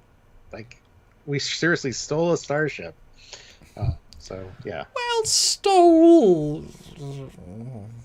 Yeah. Stole a shuttle, got that destroyed. Yes. Diverted a starship out of Federation space. Like, there's a lot. Well, of charges Seven did that. Yeah, there's a lot of charges you could start ramping up. I know. Conspiracy to take a starship out of Federation space. I mean, to borrow it on a jaunt, you know. Look, it's fine. It's fine. All Picard has to do is save the galaxy, and he'll be forgiven. He might lose Admiralty, but he'll be given captain again. Oh, can you imagine if that's the last episode? is that a tribunal? You've been reduced the rank of Admiral to Captain. And we've given you the next Enterprise. And we're like, what the hell? Why is this 97-year-old given an Enterprise? What? Why? Star Trek 6, baby. Or 4. Australia's not real. Just ask a flat earther. Throws in $5 Australian. Says, I hate how Picard ticks every modern day box. It's one tranny away from being modern day perfect. Okay. Don't even understand that. Yeah, I don't either. Okay. But yes. Anyways. Yeah. Yeah, so Shaw gets one open. He sends Seven to go check out or to turn off the manual locks for the next one. And then whoosh, that's what he does. Opens. Okay. Yeah.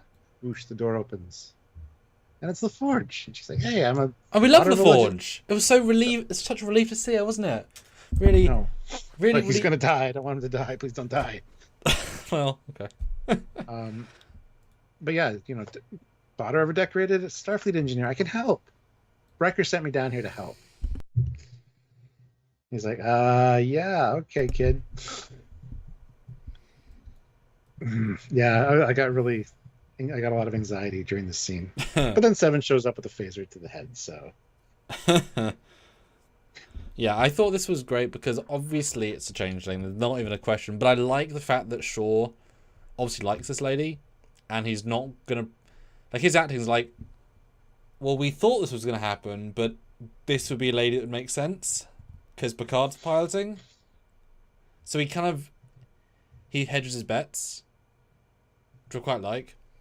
And then, yes, of course, the gentle murder scene. Commander 7 thing, and it's like, how'd you know? She always calls me Commander 7 out of respect. And I love how I thought he was going to say, good call, Commander 7. But instead it's just good call. And kind of... I love that, actually. You know for a fact he's going to call her Commander 7 before the end of this season. Yes. I guarantee you. But speaking of guaranteeing, though, this is again odd. She shoots the changeling at stun because the gun is not set to kill, as we know from the prop. And the creature effect is very interesting here. Because it's not what happened previously with the thing going... So it's different again. Really nice effect, I think. You can tell where the wound is. The whole body shimmers in a glowing goo. Yep. I would call that a distinctly glowing goo. Yeah, it's hard to see the meat texture if that's what they're going for there. It looks more accurate for sure. But then maintains the shape, which is also not what would happen. And the eyes change color, which is really weird. So I'm thoroughly intrigued by the scene. If they stunned a changing, that's really impressive to do, but smart in that you need the changing for later. But like that's not the same effect of the previous episode. That's actually almost a changing looking. And I can't imagine they changed it since last week. What do you guys think? Because I was like, it's pretty close. Yeah, it is pretty close. Pretty. It's a little bit undistinct. Like you can't quite appreciate the detail. That might just be the color grading that's wrong, obviously in this version. But it's much closer. What do you guys think? Is it alive? That's the question. Yeah. SPS Guru 2000 throws in €5. And that's what you get for dead naming people. Phaser hole to the chest. Oh, yeah. Doug says it would have been easier to say 7 else, whereas Ensign the Forge. That is true. That actually would have been much easier. That's why you have on stun. Because the thing is, that guy who would have to be on stun. Because if she just murders LaForge for using the wrong name, and it's not a changeling, then she should definitely get in trouble. So that would have been on stun. Like, Seven's too smart to maybe kill an ensign, etc. And then we get a very reminiscent scene from Booby Trap where they're like piloting around with thrusters around the asteroids, even to the point where Jack is like 4 seconds. Trust me. And I assume they were going to do the exact same thing where they use the gravity of the larger asteroid to pull the ship, but it doesn't pay off. Give it 4 more seconds. Trust me. It's like, why? And then it's like they go underneath and it's like, we made it. It's like, well, that was a weird non-payoff scene for me. I mean, it speaks of they ran out of CG money.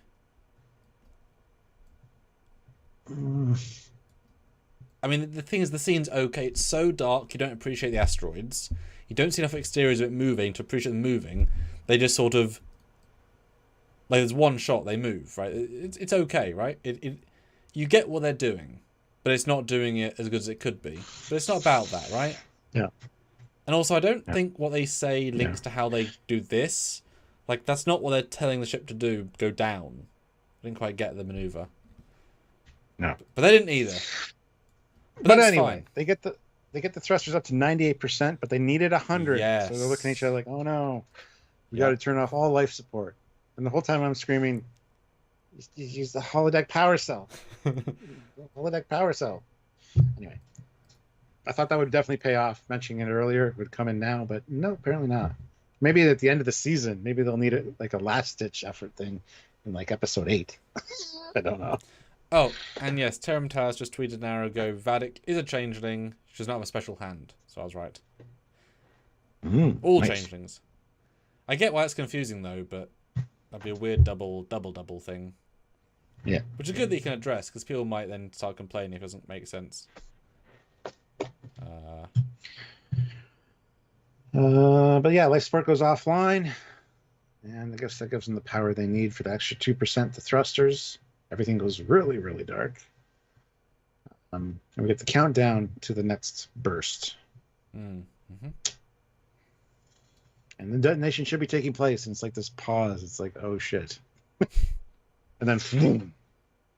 So yeah, it's I mean, it's very powerful, genuinely, when let's pull power from life support. I thought it was well acted, well dialogue, well.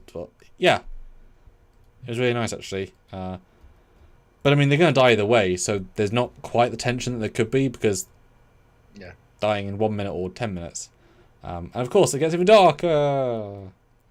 But yes, the wave looks great. When they get hit, looks great. Power goes on, looks great. The sets are bright for a split second, looks great. And remember the scene in the trailer though, with the streaking blue from the nacelle. You know, like damaged nacelle or something. And Terry was in our chat and he said, "Yeah, there's definitely something funky going on with the cells there." That's what they were talking about. So. Yep. No, and it's a really nice effect for sure. Yeah, it looks fantastic. And it's simple, but super effective. Now, which I like. The next thing that's weird is when we see the Shrike. First time I saw it, I thought it was a Federation ship. Really? Because it looks gray, it looks silver, and it's got like a red thing. It looks like a Bizarre collector. I'm like, what kind of ship is that? And the guy's like, the Shrike. Only on second watch did I notice it was the Shrike that first time. Because without the nebula around it, it does not look the same color-wise. So. Yeah. But sorry, briefly, just to call out the moving after the wave shot, I thought was just so nice.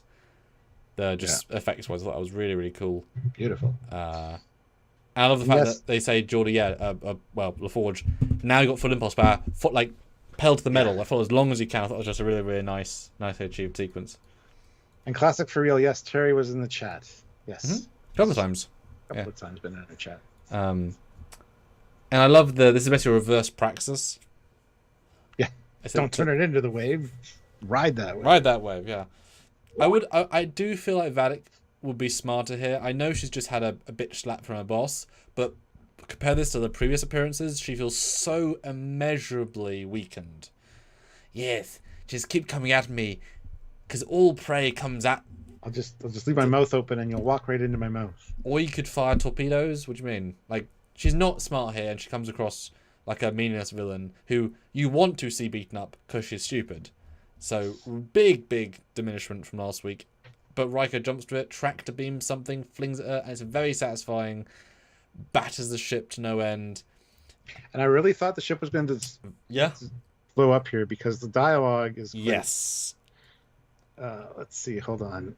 Well, first of all, did you just throw an asteroid at her? Goddamn right I did. Yes. So anyway, the dialogue on the strike is: we're hemorrhaging power. The core is in critical condition. We're close to a meltdown. Impulse engines are offline.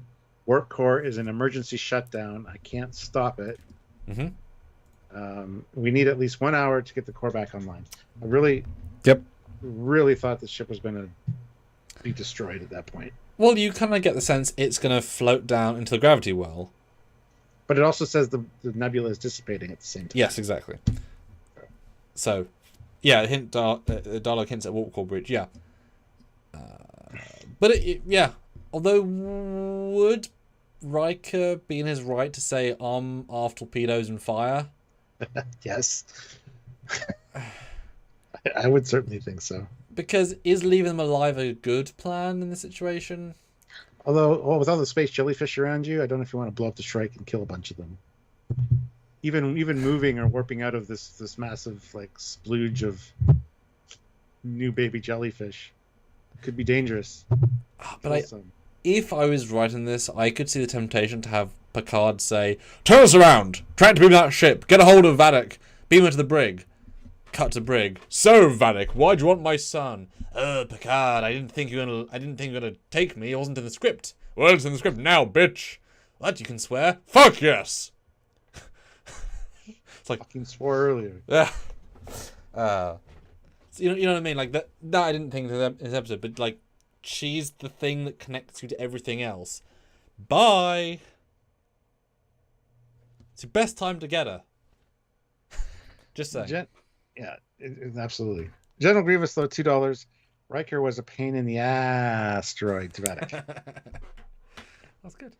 But 148 votes in our poll. I asked you all who did the best character acting this week, and a stonking win with 59%. It's Captain Shaw with a still a substantial lead over the other ones at 27% Frakes, and an equal Picard and Jack Crush at 7. So once again, Picard is bottom end of the acting polls. But other people are good. That is why. And I gotta say, I love this. I don't think we're on that frame though, but because this is the next scene. The space jellies being everywhere. Nice close up of one, and again the music swelling to kind of have that Star Trek vibe to it. The whole experience of you just have action, but you also have like the discovery of strange new worlds. Seek out new life. Which is what Beverly says, which is great because they're encapsulating what Star Trek is and not just the action aspect of it. So I think it's fantastic the way they did that here. I really wish we were on a frame of just I was doing a funny poll. Anyway, the poll, while he's getting the frame on that I was talking about, is now Terry has said Vatic is a changeling. Do you believe him 60%? Or do you believe him? 60% of you didn't a few minutes ago. Yes, changeling, he's right. Nope, the showrunner is wrong or lying. I thought it was worth doing. It's like, now you've been told you're wrong. Do you agree that you're wrong? Vote now. Oh, God. No, this is gorgeous. It's simple, it's effective, its music's good, it works. And obviously a couple of giant ones would be more visually pop because it becomes all a star field of blue, but that's in its own way. So it works either way. Yeah, it's like when a seahorse gives birth. It's just like a whole bunch of little ones, like hundreds of them, come out in this little cloud. That's kind of the vibe I got here. I did not think that they were the Farpoint aliens at all. A lot of people are, and again, it's the whole. Well, this is the new visual upgrade. This is how they would have made it look back in. If they didn't have eyes and the circle and the top was a circle, fine. Yes. That being said, though, a lot of actual animals look very different when they're first born to when they're actually adults. So the argument's been made too that they will change into, and that's fine too. I'm fine with them being the Farpoint aliens, and I'm fine with it not being. I'm just on the they're definitely not the Farpoint aliens side. I know I agree in the concept what you mean, but if the logic is you can design something that looks nothing like the other one, and it's still the other one, then anything can be anything. You know, if when it's older it's this, when it's younger it's this. It kind of devalues the idea of an evolution. It's like, yes, but also... Unless we knew that ahead of time. yeah. Unless they'd said, oh, they're Farpoint aliens, we know it. And they're like, oh, that's baby Farpoints, okay. There's no reason to think they are, especially. But yeah, nice shots. But Picard said Farpoint alien. He did. Or he said Farpoint. As in similar to Farpoint, yes. As an example of an alien. But yeah, they are back to full power, warps out, no issue. Everyone's happy until the looks start coming between... I think it's Jack seeing... He's never worked with Starfleet that haven't been trying to kill him or piss him off. So he's like... This whole crew thing... Maybe it's quite good. So I can see him being, you know, the next generation, as it were, by the end. You know, wanting to do something with his family. This is a nice moment of... Maybe I was missing something real. To wit, then we triple down on a theme. In this, I really thought we were going to get a cameo from somebody else. When we hear, he's like, well, thank you. If you don't mind, I want to get back to my haddock. It's getting cold. And it's like, excuse me, Admiral. And they've spread apart. I was expecting somebody to step in, like Bashir or somebody. Oh, God, would that be a thing? Right? Goodness. But no, I actually really love that it's Jack. He's just hanging out there. He's like, you went on about your crew being family and all that, your life in surf. This young man, Starfleet is the only family that I've ever needed. So Jack's like, all right, then there's no need for me to know anything more about you, I guess. And yeah, I think there's a definite realization on Picard's face when his face kind of drops a bit, and he's like, oh my God, I'm the reason that he didn't want to come see me. Or because he was mad at him after Beverly told him that. He walked out, looked him straight in the face, turned to Will and said, well, let's go. Didn't say anything to him. He was mad. Now he knows why. And it's kind of his fault. I thought that was brilliantly played. Yeah. Like I said earlier, the music works well, the simplicity of the acting, the fact that, you know, to see a de-aged 17-year-old actor is great. He looks 17. Yep. That's why the hat was on. I know. Yeah. And he's wearing like high top running shoes as well. Good. No, it's yeah. And considering that I don't assume Picard comes here that often, and if he does, he would have to he had to track him down. This is not his vineyard. He's maybe following him, yeah. I don't know. Like vineyard is easy. Where do you think Picard's gonna be? Oh, he owns vineyard. He's been there for 20 years. Great. This is somewhere so specific. He actually had to make more effort to find him, which I like. And the fact that he's then watching him, and there's more here than just I walked up to the vineyard, right? So I like this works better as a sort of secret agent sort of vibe. But yeah, I mean, you know, Picard's been in Starfleet his whole life. Jack doesn't understand that really. He can't understand that. He's only ever had... Because for him, family is the real connection of him and Beverly. That is family. Work family doesn't matter because they'll betray you maybe or whatever. I'm sure he's had people in his life that have been not so good. And yet the one person says Starfleet above all else. But obviously if you'd seen his face after it, you can see the lament. You know, it's sad, it's good. And I can't wait to hear the next scene because it's just sadness. If I hadn't have been hit by those questions, I wouldn't have said that. You could have met me 5 years ago. I would not have had season 1 of Picard. I would not have died. You know, I would not be dead now if you talked to me. Let's be honest. You know, and Jurati wouldn't have been a Borg Queen because she wouldn't have gone with Picard, and Rios would have been worse off, obviously. Jurati would be etc. It's sad. Yeah.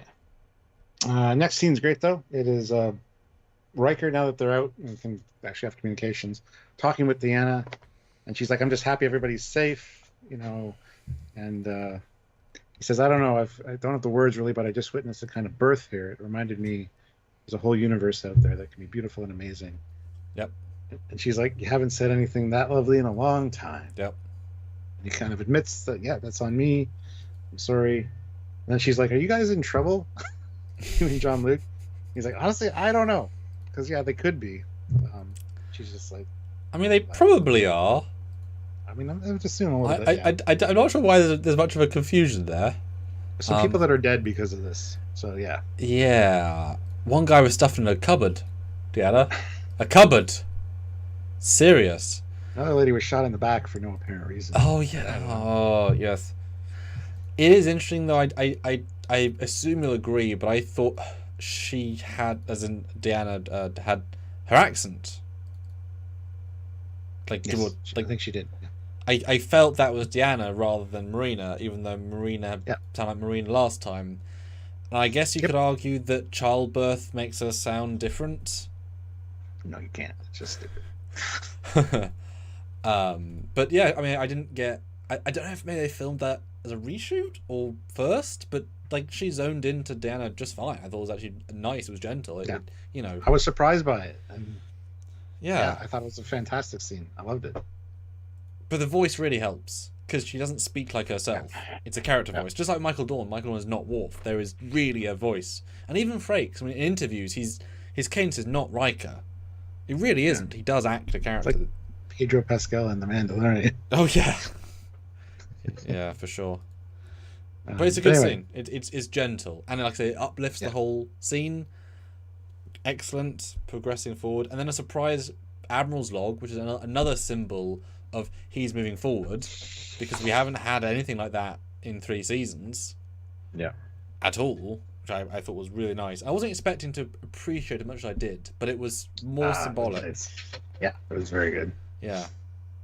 And just basically, now we're temporarily free of the Shrike. But who is Vatic, and what does she want with my son? And then we get a scene straight out of First Contact, with washing the face with water, looking in the mirror, and I expected the Borg thing to like pop out. But instead we get something way weirder.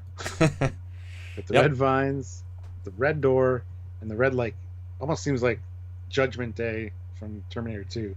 The red kind of like explosion, like wind thing. There is no tentacle, but we make for ourselves. Yeah, and voiceovers saying "Together soon." Together soon. Find me. Right me. So together soon, find me and Jack. And he's like hitting himself. So I'm very hooked by this final thing. I don't know what is going on with Jack and why Vatic wants him. I love that there's still a lot of mystery there. So I thought that was fantastic. Well, they zipped away from the why are they after Jack, because the assumption when the reveal is so big, because of Picard. But then you watch this, you're like, oh, well, it's not that, is it? Obviously, because there's a red door. It's a successful mystery box that's been brought back in, and yeah, I mean, can't get more First Contact-y. I did think though, and this is, these sorts of close-ups when he's trying to look rugged, he looks like he's in his late 30s, early 40s. With these wrinkles, he looks bad here. He is not 23. No 23-year-old looks as bad. It's fine when he's got makeup to look nice, but he looks. You could say he's 40 here, a good-looking 40-year-old. Gonna be honest. Just that last shot, I'm like, yeah, he's definitely his age, because he's not. And yeah, I didn't think this, but yeah, it's definitely the Upside Down. I mean, this is straight out of Stranger Things. Yeah. I mean, it really is. Vecna, yeah. I mean, it's a cool villain. 100%. I didn't register that until you said it, and I'm like, oh my god, yeah. Yeah, I mean, it is. But also, this exact thing happened with the Red and the Vision, with season 1, and the AI Vision, with the gore. The organic, the death, very similar contextual, exact same shade of red. Is this linking to synth organic? Stop talking. I hate you. Oh. No, I'm go ahead. But if you're going to end a 3-season arc, if you want to go back to someone else had the synth organic programming, they passed it to him, etc. You know, you could link that all together for sure. Yep. But yeah, it was definitely yeah, I don't want to see Vecna back. I thought we killed him in season. No, I don't. Yeah. All right, guys, that's it for this episode. Obviously, there's a Oof. good hook here at the end, and we're out of the nebula now, so we can see new things, which is awesome. Yes. And, yeah. This was the end of part 1. In essence. And I'm very happy we're out of part 1. But you know what? Most of the shit we saw in the trailer was from this first couple episodes. Yep. That's all out of the way now. So what's coming up? There's probably going to be a three-part show essentially. Like, this is the first part done. And the next few episodes will be the next part, and then the last part will be the climax. Yep. Epic conclusion. Yeah. I'm so excited. Yeah. No, true. We've set up the chessboard, we've changed the paradigm. Everyone, like, you would now buy heart-to-heart conversations happening with the cast. We don't know about Daystrom yet in the context of this team, so have to work out the next team. Yes. It's very interesting. And the other thing to point out too, Worf and Raffi not in this episode at all, which means next episode is going to focus on them specifically, I think, getting to Daystrom Station. So it's going to be more. There might be no Titan or very little in the next episode. So yeah, because again, I look at these like budget as well. 100% bottle show, 100% redress sets, very few relative CG shots. There's a good like 30 minutes out of a single space shot, so they're saving a lot of money, and limited other people. So very cheap episode. And obviously lighting bill, very cheap. And you might not seem important, but every time there's only 2 people on set in a conversation, you're limiting the COVID needs to deal with that. So if you've got an entire day of shooting with only Patrick and Jonathan on the brief room, say, you need to spend less for the COVID protocol relative to what you have to spend overall, etc. Because you've got to buy kits, etc. at the time. So those are all small things that mean something. That's why a lot of Discovery season 4 was like, here is 2 people, here is 2 more people, here is 2 more people, because it was just more effective to do relative. So definitely, I think next week we're going to get Daystrom, new sets, new locales, new colours, new vibes. That'll then be reused over the next 3 as the Riker team get there. So that'll be a lot of reuse and then into the next part. So guys, this is when Stuart's going to tell you about the final element. All right, we're going to do some scoring now. We're going to do our final conclusions and score. And we want you to do the same. If you super chat in, I will read those super chat scores when we are done. And if you want to just put in the regular chat, Samuel will read those when he is done as well. So super chat in. We also want the last super chat slot where you get to say the last thing, the last poignant super chat thing you want to say. You can have it be whatever it is. I have to say it. So you can make me say whatever you want. So super chat in and with your score and also what you want to have the last super chat slot. So anyway. Yeah. So this is where you ask me the question. So Stuart, after our 3 hours of discussion, our in-depth scene-by-scene breakdown on this episode, what are your final thoughts? Have you changed them at all? And what would you give as a final score? My thoughts actually kind of have changed a little bit, but especially about that corridor scene specifically. Outside of that, not so much. I really enjoyed this episode as a whole. The pacing was fantastic. I don't think it actually dipped down as far as... the corridor scene. Well, that didn't. The pacing was still fine. There's nothing wrong with the pacing in that scene. It's just the more you look at it, the worse the scene gets. But the pacing wise, it was fine. So there were no like dull spots in this episode for me. I'm glad they didn't switch back to Worf and Raffi. I think that would have definitely killed things for sure. So I'm glad they kind of made that choice not to do that. Shaw was fantastic. I absolutely love the guy. I want to see more of him. Hopefully he does not die this season. I don't think he will, but anyway. And I love that everybody had something to do. Everybody seemed competent. Everybody seemed like back in the groove. I love that they were... It's like old times, especially that briefing room scene. You know, let's do what we do best. Basically trust each other and get things done. The space jellyfish thing, the weird space anomaly, I love that because that's the epitome of Star Trek. strange new worlds and seek out new life. I love that. And so you had that moment, the exploration moment, as well as the action beats. Got a little bit of a reel with Vatic in the hand there. Very weird form of communication, but pretty cool nonetheless. The scenes with Shaw and Picard and Jack, those are all fantastically done, well written, well acted, and really makes you understand each character a lot better. And their motivations are quite clear, why they did the things they did or why they are the way they are.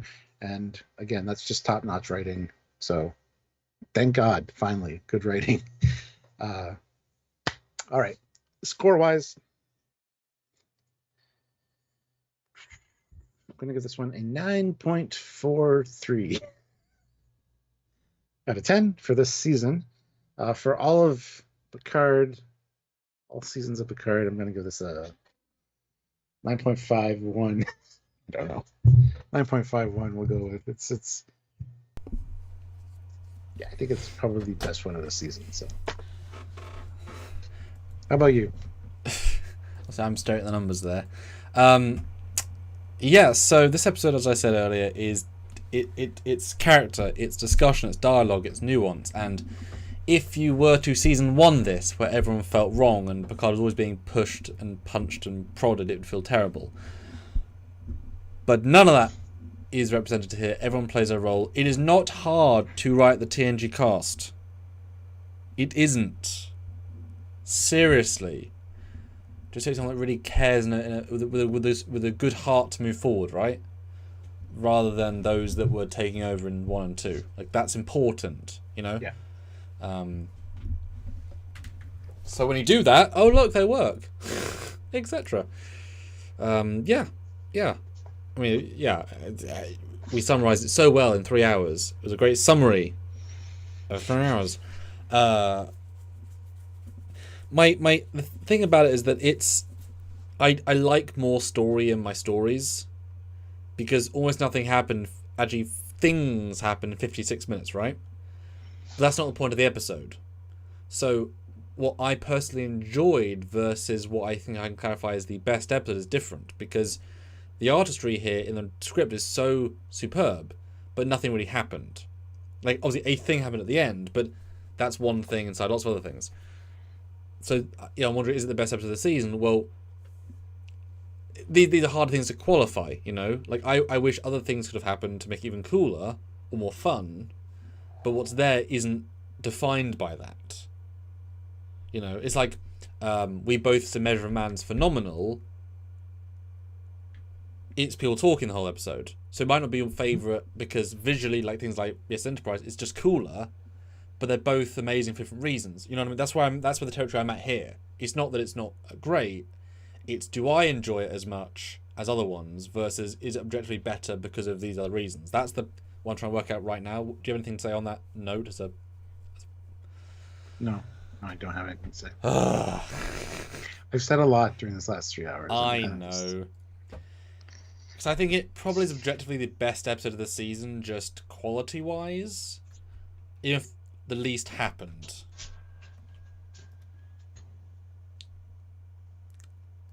Yeah. I had the advantage of looking at my other scores, though, which helps. I'm going to say this season, I therefore have to give it a 9.1.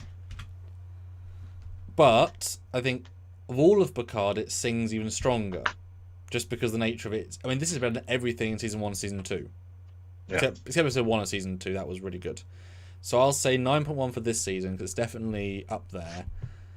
And I'll give it a 9.21 for all of Picard. So it is still winning out, for very specific reasons.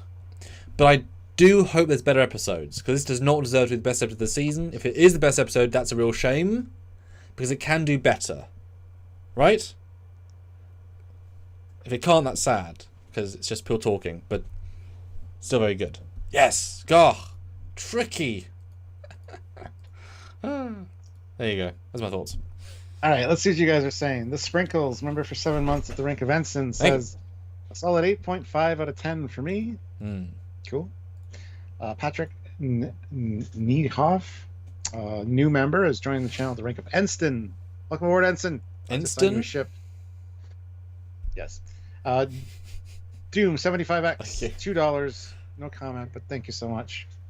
What? Silent Spaces, £10. Oh, thank you. 8.6 out of 10. Watching the trailer for episode 5 makes me wonder who is Worf's handler. Someone from DS9 at Starfleet Intelligence like Bashir? Or maybe a reprogrammed lore now working for Starfleet. Well, thank you for spoiling whatever that was in that, 'cause I haven't seen that yet. But thank you for the super chat. We appreciate that. And Patrick again throws in €6. Says 9 out of 10 for this episode, 8 out of 10 for the season, and finally graduated the academy. Yes, she became an ensign. Keep up the good work, Captain and Commander. Well, thank you so much, Ensign. Get to work. Report to duty station. And Andy says a summary is 3 times the length of the show. Well, it's a scene-by-scene review. I mean, a 1-minute scene of good dialogue you can talk about for half an hour. Yeah. Like, it takes more than a minute to review a minute if it's a good minute. That's why it's a scene-by-scene breakdown. So, guys, we'd love to get our final $20. Throw out a random number just for the fun of it. You don't need another $20, guys. I think we're good. I know. I'm just saying. I mean, really 30 cents, but I'm just saying. As I read out the non-super scores, I'd like to know what you guys thought score-wise, because we both gave it in the 9. I've been slightly more resentful with my 9s this year, so let's see what they say. We've got a 9, 8.5, 8.5, 8 to 9. 10 from Aussie, who does love a 10 occasionally. Bill, 9, 8.7, 5 out of 10. Okay. 8, 9, 10 out of 10 for Donnie. Yep, that makes sense. 11 from Donnie. I'll upgrade it just for him. 9.5, 9.5, 9.5, 8.5, 8.6, 8, 9. Definitely a 9. 9, 9.6, best episode yet. 9, 9, 9, 8.5, 9.7, 9, 2, 8.2, sorry, 9, 9.1, and brought down by the Changeling effect, 8.9. But it's an upgraded Changeling effect from what it should be, from what it was, I mean, right? That's always looked. Less unique.